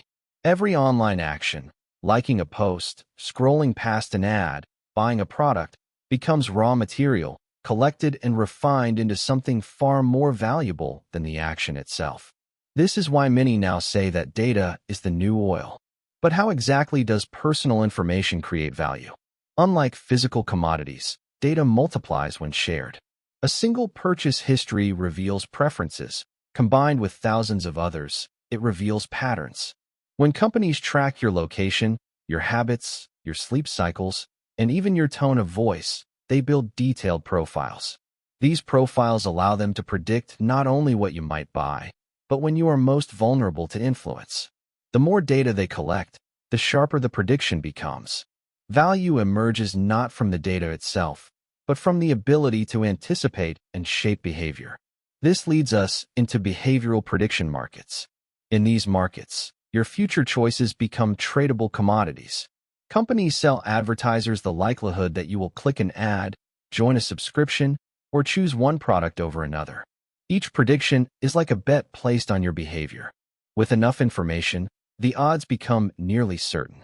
What once seemed like free will begins to look like a series of calculated nudges, engineered not by chance, but by algorithms fine-tuned to your psychology. At the center of this is the attention economy. In earlier times, wealth was tied to land, labor, or capital. Today, the scarcest resource is human attention. Platforms compete not for minutes, but for micro-moments, designing interfaces to hold your gaze as long as possible. Infinite scroll, autoplay videos, push notifications, all are crafted to keep you returning. The longer you stay, the more ads you see, the more data is harvested, and the more predictive the system becomes. In this economy, you are not the customer, you are the product. Your focus is what is bought and sold. This dynamic has been described as surveillance capitalism.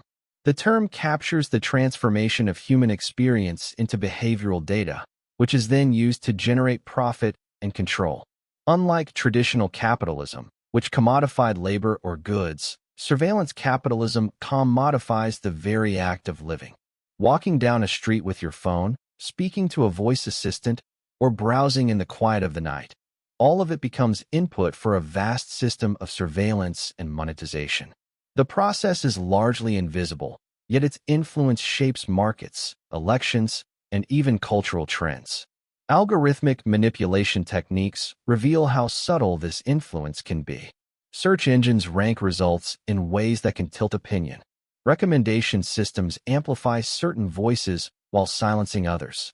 A small tweak in what appears on your feed can influence your emotions, your purchases, even your sense of reality. Unlike traditional propaganda, which declared its message openly, algorithmic manipulation operates silently, hidden beneath the guise of personalization.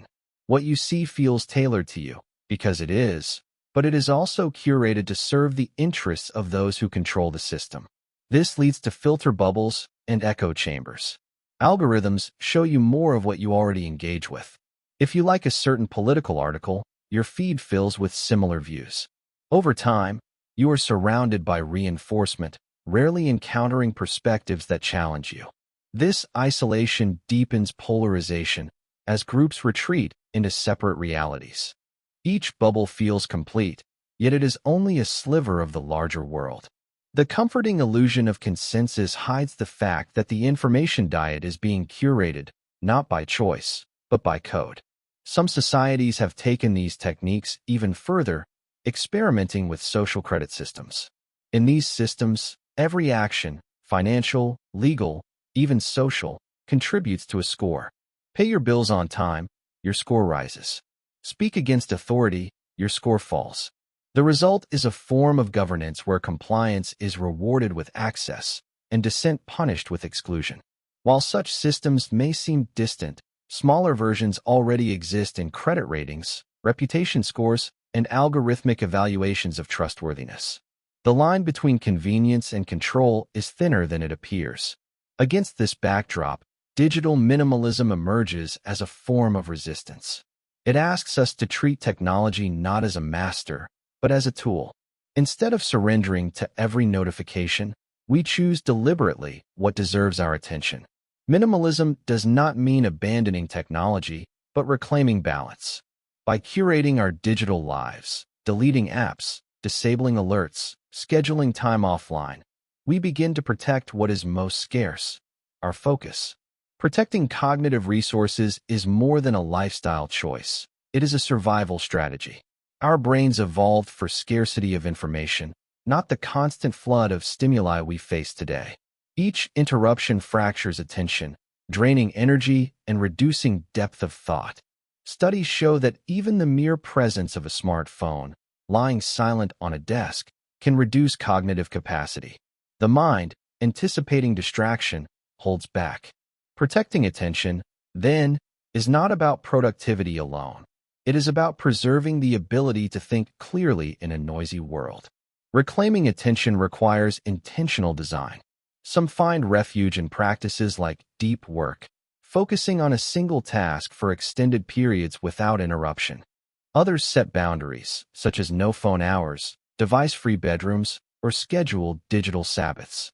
These practices restore the rhythm of concentration, reminding us that we are not merely consumers of technology, but agents capable of directing its use. Ultimately, building healthy tech relationships means moving beyond extremes. It is not about rejecting the digital world, nor about surrendering entirely. Instead, it is about balance, recognizing the trade-offs, setting boundaries, and cultivating habits that serve human flourishing. Technology is powerful, but it is not neutral. Its design reflects values and intentions. By choosing how we engage, we decide whether it serves our growth or captures our gaze. And so, as we reflect on technology and surveillance, we see a story both old and new. Old, because power has always sought to observe, to predict, and to control.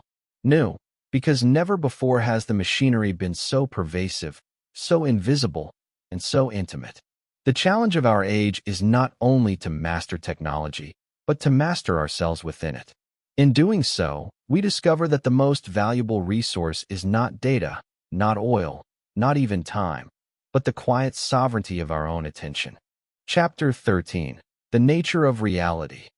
Humanity has always asked one question more profound than all the rest. What is real? When we open our eyes in the morning, when we feel the weight of the world around us, it seems obvious that reality is what we see, touch, and measure. Yet, the deeper we look, the more slippery the concept becomes. Science, philosophy, and spirituality all circle this mystery, and instead of simple answers, we discover paradoxes that stretch the imagination. At the center of this puzzle lies consciousness itself. Philosophers call it the hard problem of consciousness. We can map the brain with astonishing precision. We can identify regions responsible for vision, memory, or emotion. But what no equation can explain is why it feels like something to be alive. Why does the firing of neurons create the experience of red, the taste of coffee, or the ache of longing? Why does matter give rise to mind? The machinery can be described, yet the spark of awareness remains unexplained. This leads us into the mystery of subjective experience. Each of us lives inside a private theater that no one else can enter. You can describe your emotions, but no one can feel them as you do. You can explain the sensation of warmth, but another person can only approximate it through their own perception. Consciousness is both the most intimate and the most inaccessible aspect of existence. It is the one thing we are most certain of, yet the one thing science struggles to measure. From here, we arrive at another age-old debate: free will versus determinism. If every thought and action arises from brain chemistry, genetics, and environment, are we truly free? Neuroscientists have shown that decisions can sometimes be predicted milliseconds before we are consciously aware of them. Does this mean our sense of choice is an illusion?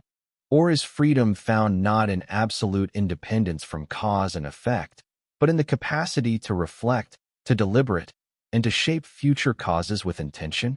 The tension between freedom and fate has never been resolved, and perhaps it never will be.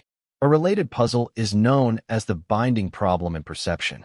The brain processes color, shape, sound, and texture in different regions. Yet when we look at a tree, we don't see scattered fragments. We see one unified image. How does the brain bind these features into a single conscious experience? The question becomes even more complex when we consider how effortlessly we shift attention, integrating vast amounts of sensory data into a seamless whole. Somewhere between neurons and awareness lies a mystery science has yet to bridge. Physics brings its own enigmas. Quantum mechanics, the theory governing the subatomic world, challenges our ordinary notions of reality. Particles behave like waves until they are observed.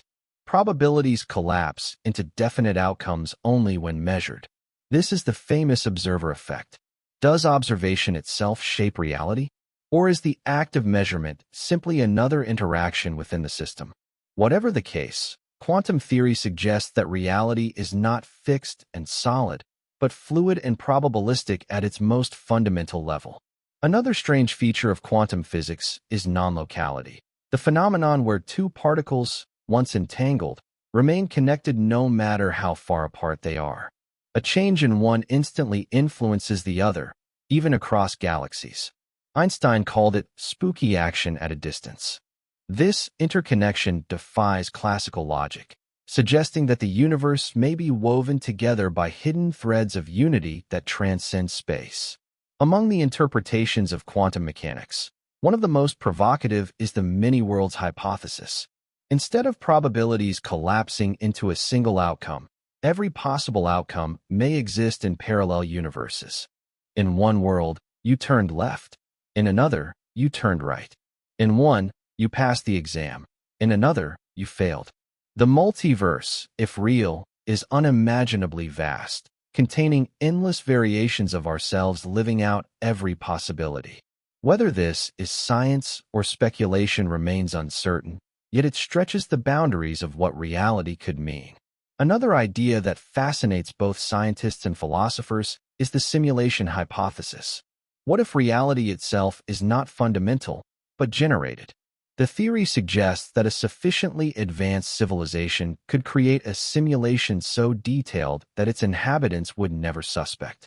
The fact that our universe runs on mathematical laws, that it can be described with codes and equations, makes the idea plausible to some.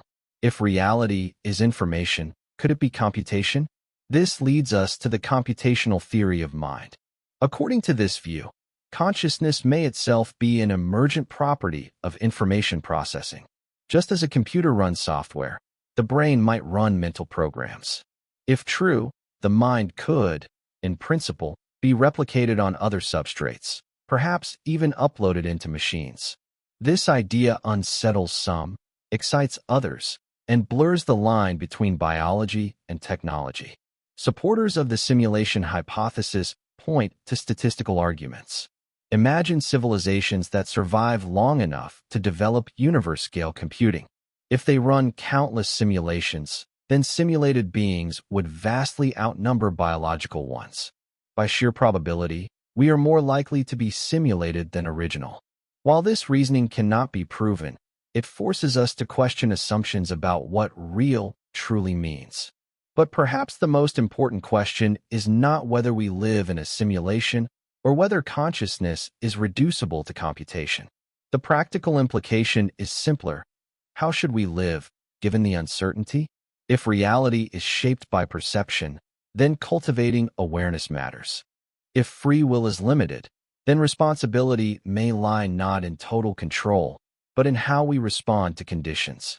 If the universe is interconnected at its core, then compassion and cooperation may not just be moral choices, but reflections of the fabric of existence itself.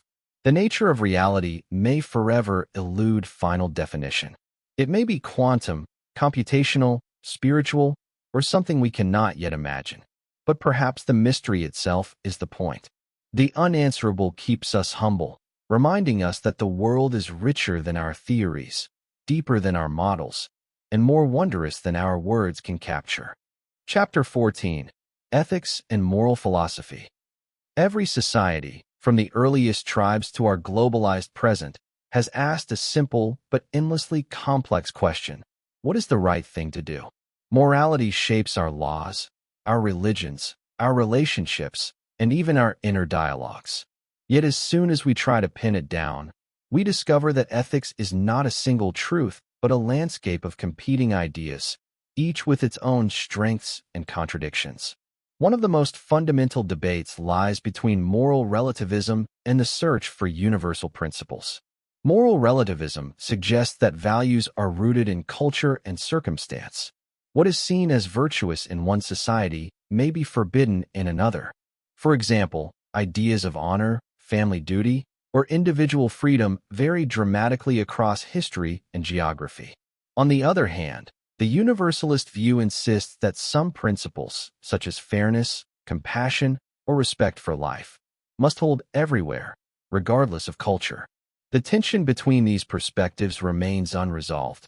Are morals human inventions, or do they reflect truths deeper than culture itself? When we look at cultural variations in ethics, the complexity grows. Ancient Sparta celebrated courage and discipline above all else, even to the point of sacrificing individual freedom. Confucian traditions emphasize harmony, hierarchy, and respect for elders. Western liberal societies elevate autonomy and rights of the individual. Each framework produces different answers to the same ethical question, rather than proving one right and the others wrong. These contrasts reveal how deeply morality is tied to ways of life. Philosophers often illustrate this complexity through thought experiments. None is more famous than the trolley problem. A runaway train is about to kill 5 people tied to the tracks. You can pull a lever, diverting it to another track where it will kill only 1. Do you act? Many would say yes, preferring fewer deaths. But what if saving the 5 requires pushing a person onto the tracks yourself? Suddenly, the calculus shifts. These variations expose the gap between our instinctive moral emotions and our rational principles, highlighting how fragile our certainty can be. This leads us to competing schools of thought. Consequentialism argues that the morality of an action depends on its outcomes. Saving 5 lives at the cost of 1 is the right choice because the result is better overall. Deontology, by contrast, insists that some actions are right or wrong regardless of consequences. Killing an innocent person is always wrong, even if it saves others. These two lenses, results versus duties, continue to frame modern debates, from medicine to politics to war.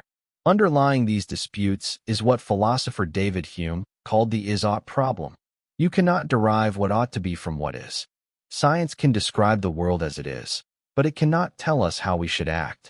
Facts alone don't generate values. For instance, biology may explain how humans evolved, but it cannot tell us whether cooperation is better than selfishness. Morality always requires a leap beyond description into prescription.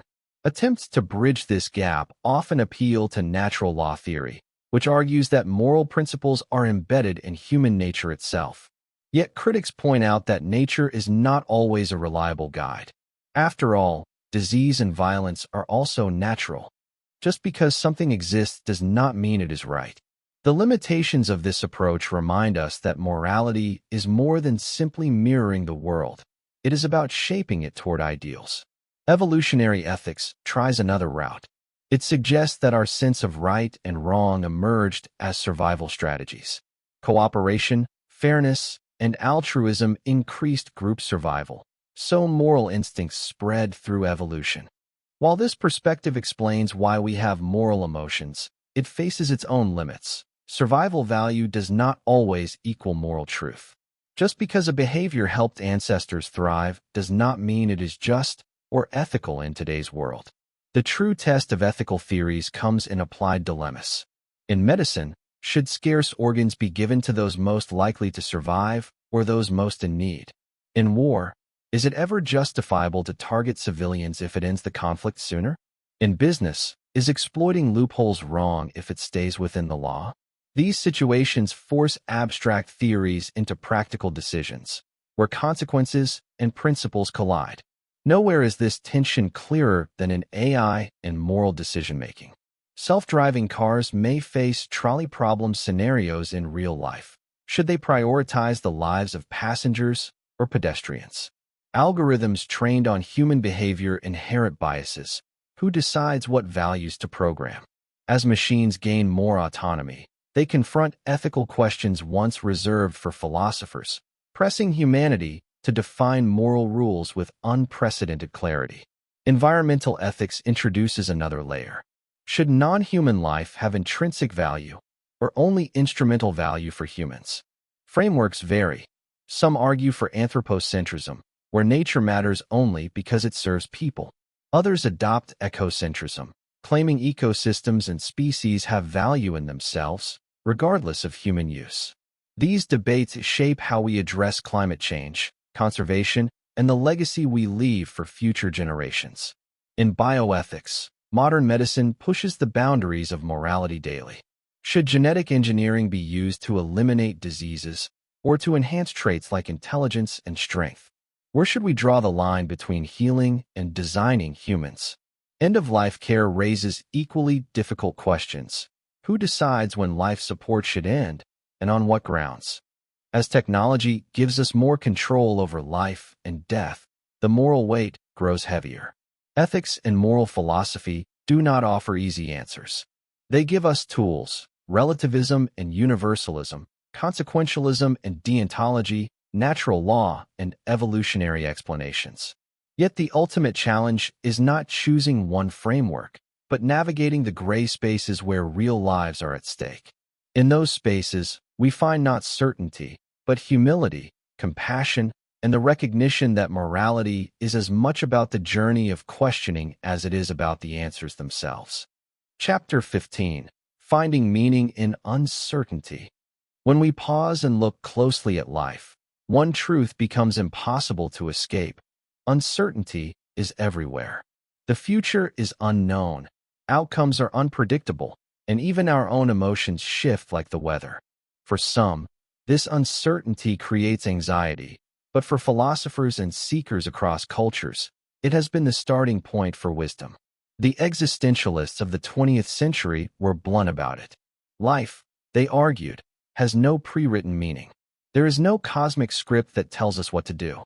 Instead, we are thrown into existence and left to create significance for ourselves. This realization can feel liberating, but it can also be terrifying. Jean-Paul Sartre described the temptation of bad faith, pretending that we have no choice or that roles and traditions absolve us of responsibility. But when we live in bad faith, we deny our freedom. Authenticity means facing uncertainty honestly, acknowledging both our freedom and the weight of shaping a life without guarantees. This is where the idea of the absurd universe emerges, a theme made famous by Albert Camus. To Camus, the absurd is not a flaw but a condition. We long for clarity, yet the world offers none. Instead of despair, he suggested defiance, living fully, creating art, forming relationships, all while knowing that certainty will never come. The very act of creating meaning in the face of meaninglessness becomes a profound form of courage. Yet freedom comes with a price. Existentialists spoke of responsibility and freedom anxiety. Every choice we make closes off countless alternatives. To choose is to commit, and to commit is to accept the burden of shaping not just our own lives, but the lives of those touched by our actions. The weight of freedom can feel overwhelming, but it is also the very ground of dignity. Other traditions have offered gentler tools for carrying this burden. The Stoics, for instance, taught that while we cannot control the world, we can control our judgments of it. They divided life into two categories: the things within our control, our thoughts, our actions, our intentions, and the things beyond it, fortune, health, reputation, even life and death itself. This dichotomy of control has been echoed for centuries, from Epictetus to Marcus Aurelius. By focusing only on what lies within our sphere of influence, we release ourselves from the chains of worry about the rest. A Stoic practice that seems paradoxical at first is negative visualization. Instead of only hoping for good fortune, Stoics would imagine loss, the death of a loved one, the loss of health, the collapse of wealth. This was not morbid dwelling, but a way of training the mind to accept impermanence. By rehearsing hardship in thought, they became calmer and more grateful in reality. Another lens comes from virtue ethics, originating with Aristotle. Instead of asking, "What rules should I follow?" or "What outcome is best?" virtue ethics asks, "What kind of person should I become?" Through habits of courage, honesty, generosity, and wisdom, one cultivates a character that navigates uncertainty with integrity. Virtue ethics emphasizes practice, small daily decisions that, over time, shape a flourishing life. Eastern philosophies add their own depth. Buddhist thought teaches that attachment, the clinging to certainty, to permanence, to control, is the root of suffering. Everything changes, from emotions to relationships to the body itself. By practicing non-attachment, we do not deny love or joy, but we learn to experience them without clutching, allowing life to flow as it will. This reduces suffering, not because pain disappears, but because we stop resisting what is inevitable. Hand in hand with this is the principle of impermanence. Mountains erode, empires crumble, and even stars burn out. At first, impermanence can seem like a source of despair, but it is also what makes life precious. The fleeting nature of each moment gives it value. Cherry blossoms are beautiful precisely because they fall. A day is meaningful because it ends. To see impermanence clearly is to treasure the present more deeply. Modern psychology has confirmed much of what these ancient traditions taught. Practices of mindfulness, gently noticing thoughts, sensations, and emotions without judgment, reduce stress and cultivate resilience. In contrast, mind-wandering, the constant pull of attention toward past regrets or future worries, often makes us less happy. Studies show that we are happiest when we are present, even during ordinary or difficult tasks. Mindfulness is not escape from uncertainty. It is the skill of living within it. Taken together, these traditions and insights do not eliminate uncertainty. They cannot. Instead, they teach us how to dwell within it, how to shape meaning from it, and how to find peace in the flow of what we cannot control. Existentialists call us to authenticity. Stoics remind us of control's boundaries. Buddhists teach us non-attachment, and virtue ethics asks us to grow into people who can carry the weight with grace. Uncertainty is not an enemy to be defeated, but a teacher to be welcomed. It strips away illusions of permanence and forces us to live deliberately. In its presence, we find not despair, but an invitation to create meaning, to cherish impermanence, and to walk through life with humility, courage, and compassion. Chapter 16. How Science Really Works. Science is often described as humanity's greatest tool for discovering truth. We imagine white-coated researchers following a clear method, testing ideas, and gradually building knowledge that we can trust. And while there is truth in that picture, the reality of science is far more complex, more human, and more fragile than the myths we are taught in school. To understand how science really works, we must look at its limitations, its flaws, and also its strengths. The process usually begins with what we call the scientific method, observing a phenomenon, forming a hypothesis, testing it through experiments, analyzing data, and drawing conclusions. But in practice, the method is rarely so neat. Human bias enters at every stage. What questions get asked, which data gets collected, how results are interpreted, and whether findings are ever published. The method is a guiding ideal, but real science is a messy, iterative process full of trial, error, and revision. One of the clearest distortions is publication bias. Journals and institutions are far more likely to publish studies that show positive, surprising, or dramatic results than those that show no effect. This creates a skewed picture of reality. Imagine 10 teams study a new drug, 9 find no benefit, and 1 finds a slight improvement by chance. The positive study gets published, while the 9 negative ones are ignored. The public, and even other scientists, may come away believing the drug works, when in fact the weight of evidence says otherwise. This problem contributes to what has been called the replication crisis. In psychology, medicine, and other fields, researchers have found that many famous experiments cannot be reproduced when tested again. Sometimes this is due to small sample sizes, sloppy methods, or unconscious bias. Other times, it is the result of sheer statistical luck. Whatever the cause, it reminds us that scientific knowledge is always provisional. A single study is rarely enough. Only through repeated testing, across different settings and methods, can confidence slowly grow. Even when research is published, the peer review system, often held up as a gold standard, has flaws. Reviewers are usually overworked volunteers. They may miss errors, fail to spot fraudulent data, or allow their own biases to influence judgment. In some cases, competition between labs can lead to harsh or unfair reviews, delaying good work. Peer review is valuable, but it is not an infallible gatekeeper. It is a human process, with all the imperfections of human judgment. Another layer of distortion comes from corporate funding influences. Scientific research is expensive, and much of it is financed by companies with vested interests. Studies funded by industries, from tobacco to pharmaceuticals to fossil fuels, are statistically more likely to produce results favorable to their sponsors. Sometimes this happens through direct manipulation, but more often it occurs subtly. Choosing which questions to ask, how to frame the data, or which results to emphasize. This does not mean all industry research is false, but it does mean skepticism is warranted when profits are at stake. Beyond structural issues, there are also challenges in how results are interpreted. A key one is statistics and probability literacy. Many people, even within science, struggle to interpret statistical results correctly.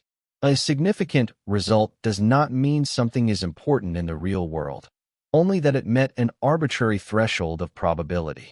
A finding might be statistically significant, yet practically trivial. Similarly, large effects found in small studies often vanish when tested in larger groups. Understanding probability is essential to avoid being misled by numbers that sound more certain than they are. A common trap is confusing correlation with causation. Just because two things occur together does not mean one causes the other.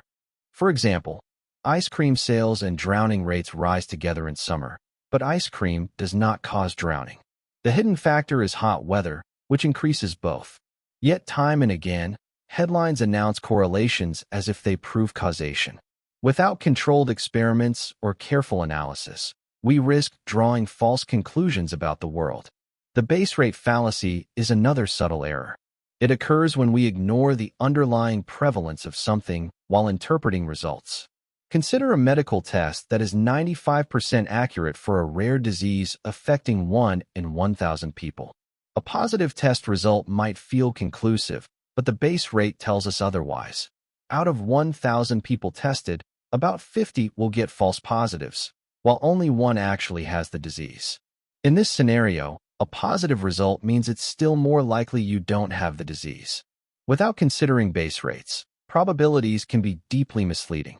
Another distortion comes from what statisticians call p-hacking. Researchers may test multiple variables, run countless analyses, or slice data in different ways until something appears statistically significant. With enough attempts, chance alone will produce false positives. These findings are then presented as discoveries, even though they are little more than statistical artifacts. P-hacking has fueled the replication crisis and reminds us to treat surprising single studies with caution. For the public, the challenge is often evaluating information quality. News articles may oversimplify or exaggerate findings. Scientific press releases may hype results to attract attention. To navigate this, we must ask, was the study peer-reviewed? Was the sample size large enough? Were the results replicated? Who funded the research? Does the conclusion match the evidence, or does it leap beyond it? These questions slow us down, but protect us from being swept up by false claims. Part of this evaluation involves assessing source credibility. Not all journals are equal. Some have rigorous standards, while others publish anything for a fee. Even prestigious outlets can make mistakes, but looking at the track record of a source gives clues to reliability. Similarly, scientists themselves have varying expertise. A physicist may speak with authority on quantum mechanics, but their opinion on nutrition carries no special weight. Expertise is domain-specific, and credibility requires matching claims to qualifications. Another layer of protection against error is learning to spot logical fallacies. These are reasoning traps, appeals to authority, ad hominem attacks, slippery slope arguments that can make claims sound convincing without evidence. Logical fallacies appear not just in casual debates, but in scientific discourse as well, especially when results challenge powerful interests. Recognizing them sharpens our ability to separate sound reasoning from rhetoric. Finally, understanding the hierarchy of evidence helps us weigh claims appropriately. At the bottom are anecdotes and personal experiences, which can be vivid but unreliable. Above them are observational studies, which reveal correlations but not causation. Higher still are randomized controlled trials, where variables are carefully managed. At the top are systematic reviews and meta-analyses, which combine many studies to reveal overall patterns. The higher we climb this ladder, the more trustworthy the evidence becomes. When we step back, we see that science is not a flawless machine producing pure truth. It is a human endeavor, shaped by incentives, biases, and imperfections. Yet despite these flaws, it remains our most powerful tool for understanding the world, precisely because it is self-correcting. Mistakes are exposed, results are challenged, and over time, errors are filtered out. Science advances not by being perfect, but by being willing to admit its own imperfection. And so, to understand how science really works, we must let go of the myth of certainty. Science does not hand us final truths. It offers us a method of questioning, a discipline of skepticism, and a process of refinement. To live scientifically is not to cling to conclusions, but to remain open to revision, to let evidence guide belief, and to accept that knowledge, like life itself, is always unfolding. Chapter 17. Cognitive Tools for Better Thinking. Human beings are not purely rational creatures. We like to think of ourselves as logical, weighing evidence carefully and making sound decisions. Yet in practice, our thinking is full of shortcuts, biases, and blind spots. The good news is that we can train our minds to reason better by using what are called cognitive tools, mental habits, frameworks, and models that help us see reality more clearly. Just as a craftsman relies on tools to shape wood or stone, thinkers can rely on tools of the mind to shape their judgments. One of the most powerful is the use of mental models. A mental model is simply a way of looking at the world, an abstract framework that helps us interpret what we see. Economists use supply and demand curves. Biologists use evolutionary principles. Engineers think in terms of constraints and trade-offs. Each model is like a lens. It does not show everything, but it highlights certain truths. The more models we collect from different disciplines, the better we can approach complex problems. Instead of relying on one narrow way of thinking, we can draw from a diverse toolbox, cross-checking ideas from physics, psychology, economics, and beyond. A specific and widely used model is first principles thinking. Instead of reasoning by analogy, doing something because that's how it's always been done, first principles thinking breaks problems down to their most fundamental truths. For example, rather than asking how to build a slightly better battery, we ask, what is a battery at its core? What materials store energy most efficiently? Are there constraints we've assumed that don't really exist? By stripping assumptions away, first principles thinking often reveals unconventional solutions. It is demanding, but it prevents us from being trapped by inherited wisdom. Another powerful technique is inversion. Rather than asking, how do I succeed? We might ask, what would cause me to fail, and how can I avoid that? Inversion flips the problem on its head. If you want to live a healthy life, you could focus on adding good habits. But sometimes it's easier to simply avoid the worst ones: overeating, smoking, excessive sitting. In decision-making, inversion works like a negative image in photography.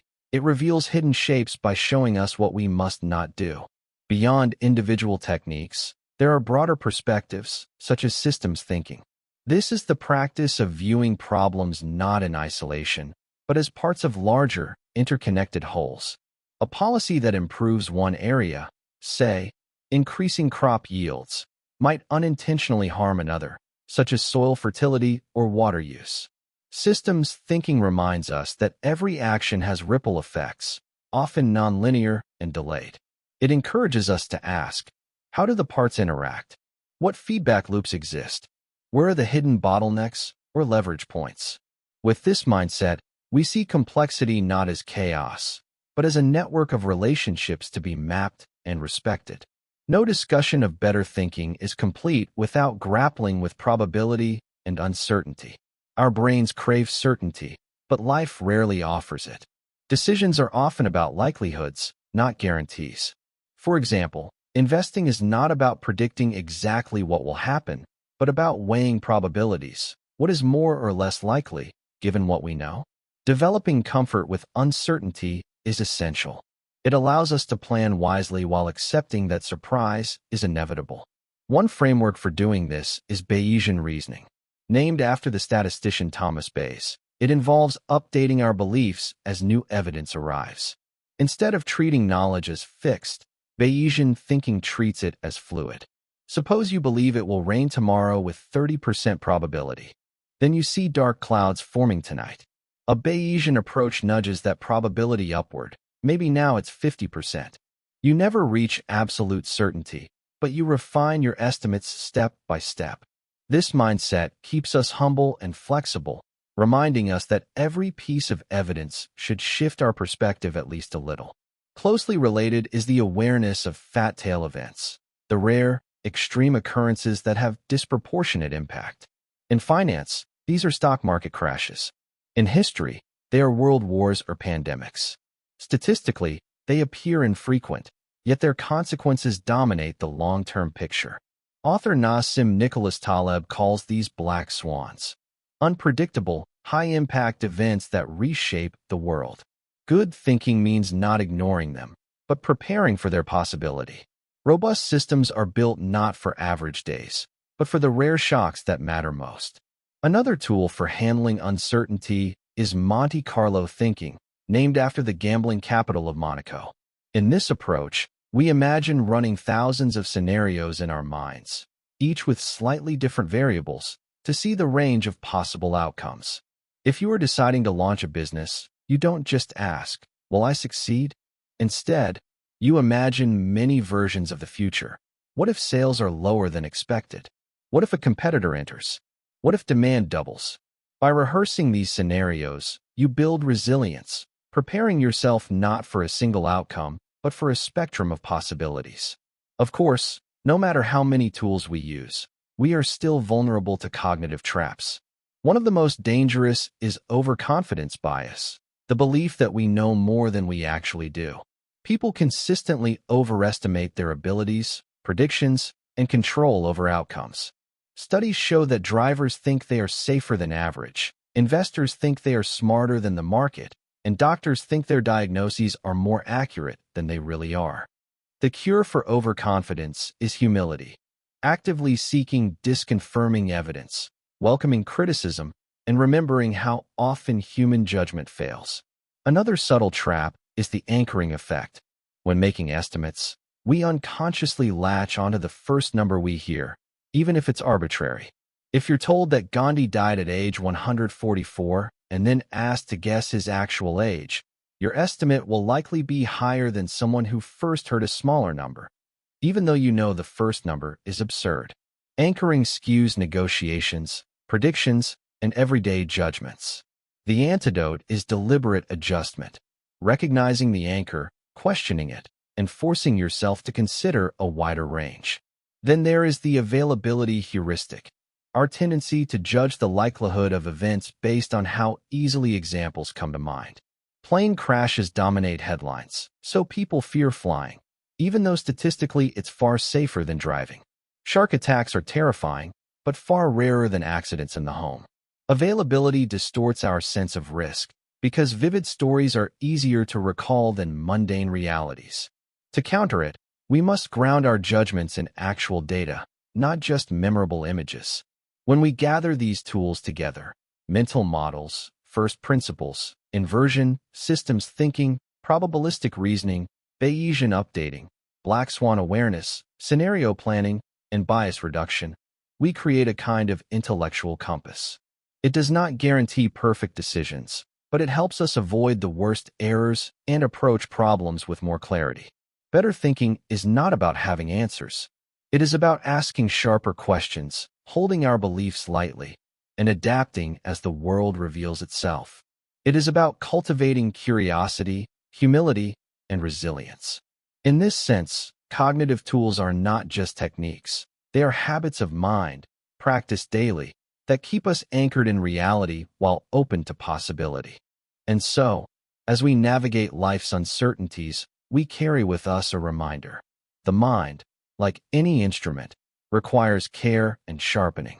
The more tools we learn to use, the more gracefully we can meet the unknown. Chapter 18. The Psychology of Attraction and Love. Love has been sung about, written about, and obsessed over for as long as humans have had language. But behind the poetry and the passion lie patterns that psychology has uncovered, patterns that shape who we're drawn to, how relationships form, and why some bonds endure while others unravel.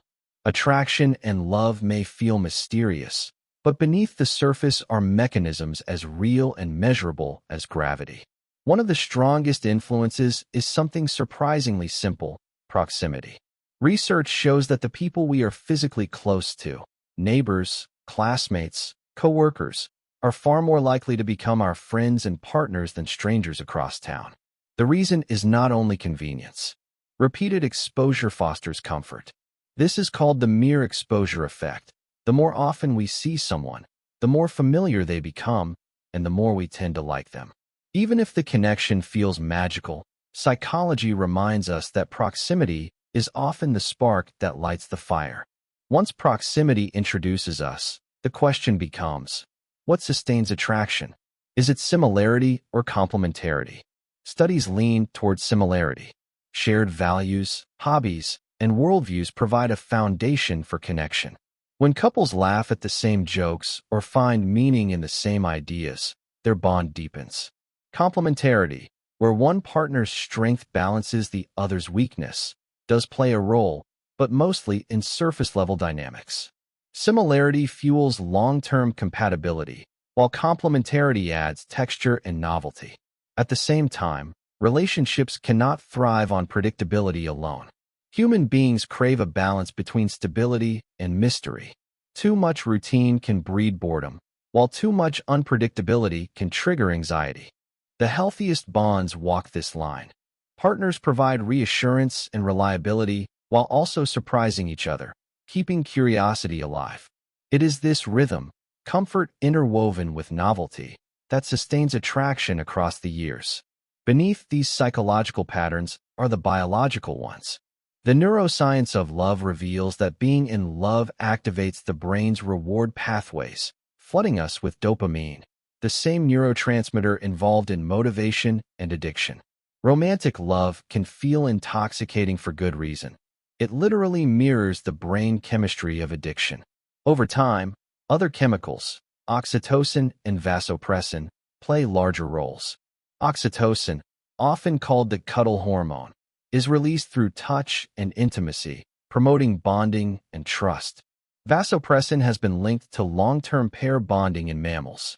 Together, they form the glue that turns fleeting passion into stable attachment. But not all attachments look the same. Psychologists have traced much of adult relationship behavior back to attachment styles first formed in childhood. Securely attached individuals, who experienced consistent care as children, tend to trust easily and communicate openly. Those with anxious attachment may crave closeness but fear abandonment, while those with avoidant attachment may distance themselves to feel safe. Understanding these patterns sheds light on relationship dynamics that otherwise feel mysterious. And importantly, attachment styles are not fixed destinies. They can shift through self-awareness and supportive relationships. Still, even the strongest relationships face a sobering reality. Passionate love fades. The dizzying intensity of new romance naturally diminishes as the brain adapts. But this does not mean the bond must weaken. Lasting connection depends on transitioning from infatuation to companionate love, a quieter, steadier affection built on trust, respect, and shared life goals. Passion may ebb, but intimacy and commitment can deepen, creating something even more enduring. Researchers have studied these hidden patterns of relationship success, and one name stands out: John Gottman. Through decades of observing couples, Gottman identified warning signs he called the 4 horsemen of the relationship apocalypse: criticism, contempt, defensiveness, and stonewalling. These toxic behaviors predict divorce with alarming accuracy. By contrast, couples who thrive cultivate the opposite: appreciation instead of criticism, respect instead of contempt, accountability instead of defensiveness, and engagement instead of stonewalling. Gottman also discovered a striking ratio. Healthy couples maintain about 5 positive interactions for every negative one. Disagreements are inevitable, but as long as they are balanced by far more moments of kindness, humor, affection, and support, relationships can weather storms. It is not the absence of conflict that matters. It is how often warmth outweighs tension. Conflict styles themselves play a major role in longevity. Some couples fight passionately, others avoid fights almost entirely, but what matters most is whether partners fight fairly. Name-calling, contempt, and dismissiveness corrode trust, while humor, perspective-taking, and repair attempts help couples navigate disagreement constructively. In other words, the goal is not to eliminate conflict, but to transform it into growth. While these timeless dynamics remain, modern life has layered new complexities on love and attraction. One of the most dramatic shifts is the rise of digital dating. On the one hand, dating apps expand access to potential partners far beyond one's immediate circle. On the other, this abundance creates what psychologists call choice overload.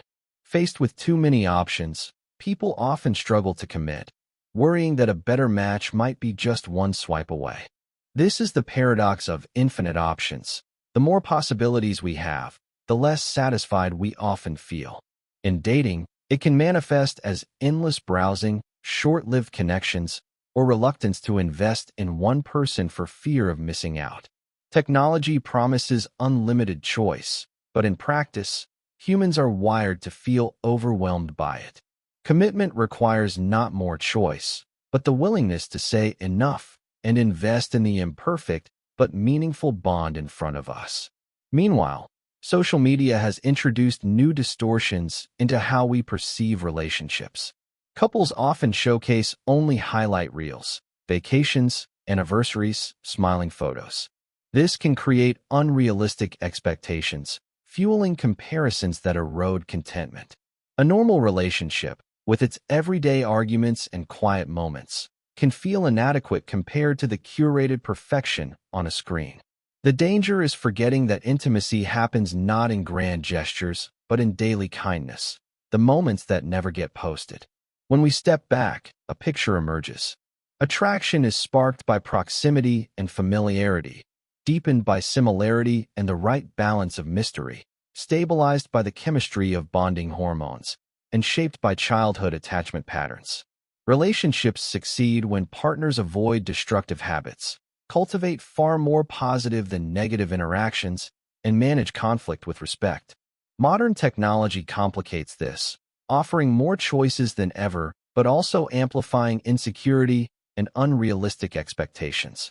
The psychology of attraction and love is not about reducing romance to formulas. It is about noticing the patterns beneath the mystery. It is about realizing that while love feels like the most personal of experiences, it is also one of the most universal. Understanding these forces does not diminish the magic. It helps us protect it. Because love, at its core, is not something we find. It is something we build, moment by moment, interaction by interaction, through both science and art. Chapter 19. Family Dynamics and Generational Patterns. Family is often described as the place where life begins. It is within these earliest bonds that we learn how to speak, how to trust, how to relate to others, and how to see ourselves. Yet much of what shapes us within a family system remains invisible, woven into the background of daily life like wallpaper you stop noticing until you move into another room. To understand ourselves deeply, we must look at the subtle ways family dynamics and generational patterns sculpt the lens through which we view the world. Every family, no matter how loving or troubled, develops its own set of invisible rules. These rules may never be spoken, but they guide behavior. For example, one family might carry the unspoken law: we don't talk about feelings. In another, the hidden expectation might be: we always put the family's reputation first. Such rules create cohesion, but they can also limit individuality. We may only recognize them when we grow older and begin comparing our upbringing to others, realizing that what felt normal was simply one family's version of order. Within these rules, complex dynamics emerge. One of the most powerful is known as triangulation. When two family members experience conflict, they may draw in a third to stabilize the tension. A child might be pulled into marital disputes, asked to side with one parent against the other, or siblings may align together to handle a domineering parent. Triangulation provides temporary relief but creates long-term distortions. The third person often carries burdens that are not theirs, blurring the line between self and others. Over time, this can lead to emotional fusion, a state where boundaries are so entangled that one person cannot easily distinguish their feelings from another's. These entanglements do not stop with one generation. Trauma, too, is passed down, not just in behaviors, but sometimes even biologically. Studies of children and grandchildren of war survivors, for example, suggest that patterns of stress responses can be transmitted across generations. Trauma becomes embedded in family stories, in patterns of silence, in fears that seem irrational until their origin is uncovered. When we inherit these invisible burdens, We may live out scripts written long before we were born. Even without trauma, birth order leaves its mark. The oldest child is often saddled with responsibility, encouraged to achieve, to set the standard for younger siblings. This can cultivate leadership and discipline, but also perfectionism and pressure. The middle child, navigating between older and younger, may develop diplomacy and negotiation skills, but struggle with visibility, feeling overlooked. The youngest often grows up with more freedom, encouraged to take risks, to charm, to entertain, but sometimes at the cost of being taken less seriously. Of course, these are patterns, not destinies. Every family is unique, but birth order offers one more lens into why siblings raised under the same roof can emerge with such different personalities. What matters is whether we allow these inherited scripts to define us, or whether we choose to break generational cycles. Many people find themselves repeating the same conflicts their parents had, or living by values that don't truly belong to them. The first step in breaking cycles is recognition, noticing when a reaction is more about family history than the present moment. For example, a person raised in a household where anger was forbidden may struggle to express frustration, fearing conflict even in safe relationships. By identifying this inherited pattern, they gain the power to respond differently. In this process, it's vital to understand the difference between healing and fixing. Healing means acknowledging wounds, feeling them, and finding ways to move forward. Fixing, on the other hand, often implies trying to erase the past or make it perfect. Families cannot be fixed like broken machines. They are living systems with flaws and contradictions. To heal is to make peace with imperfection, to integrate the past rather than deny it. Part of that healing involves conscious parenting choices. Every generation has the chance to pause and ask, what will I carry forward, and what will I leave behind? Parents may decide to introduce emotional openness where silence once reigned, or to set gentler expectations where perfectionism once dominated. Conscious parenting is less about doing everything right and more about acting with awareness, instead of simply replaying old tapes. Yet even as we grow, we may feel the hidden cost of family loyalty. Many cultures place deep value on loyalty, sometimes to the point of self-sacrifice.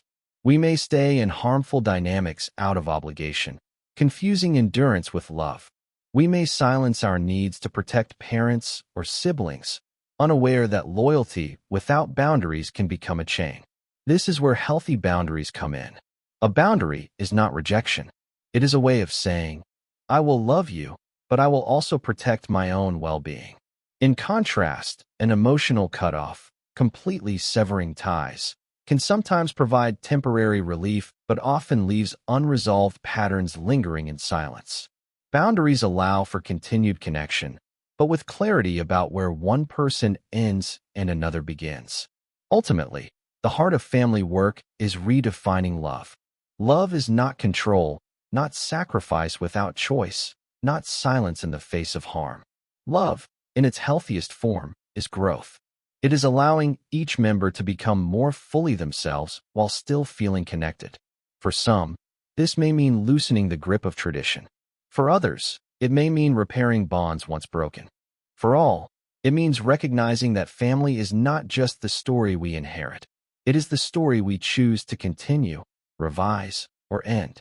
When we look at our families, we see mirrors of history, patterns passed down, rules enforced, roles assigned. But we also see the possibility of change. To understand family dynamics is not to blame or to resent, but to recognize the hidden architecture of our lives. And with recognition comes freedom, the freedom to love differently, to parent differently, to live differently. Chapter 20. The nature of creativity and innovation. When people imagine creativity, they often picture lightning striking, a sudden burst of inspiration that changes everything. But the truth is far gentler, more intricate, and more human. Creativity is not magic reserved for a chosen few. It is a process woven into the very fabric of how the brain works, accessible to anyone willing to nurture it.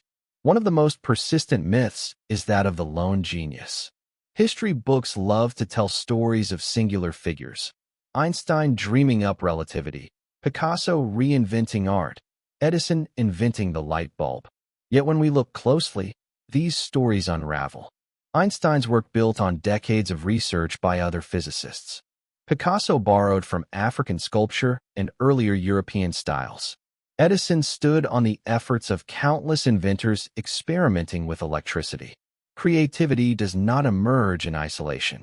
It emerges through combinatorial creativity, when existing ideas collide and merge into something new.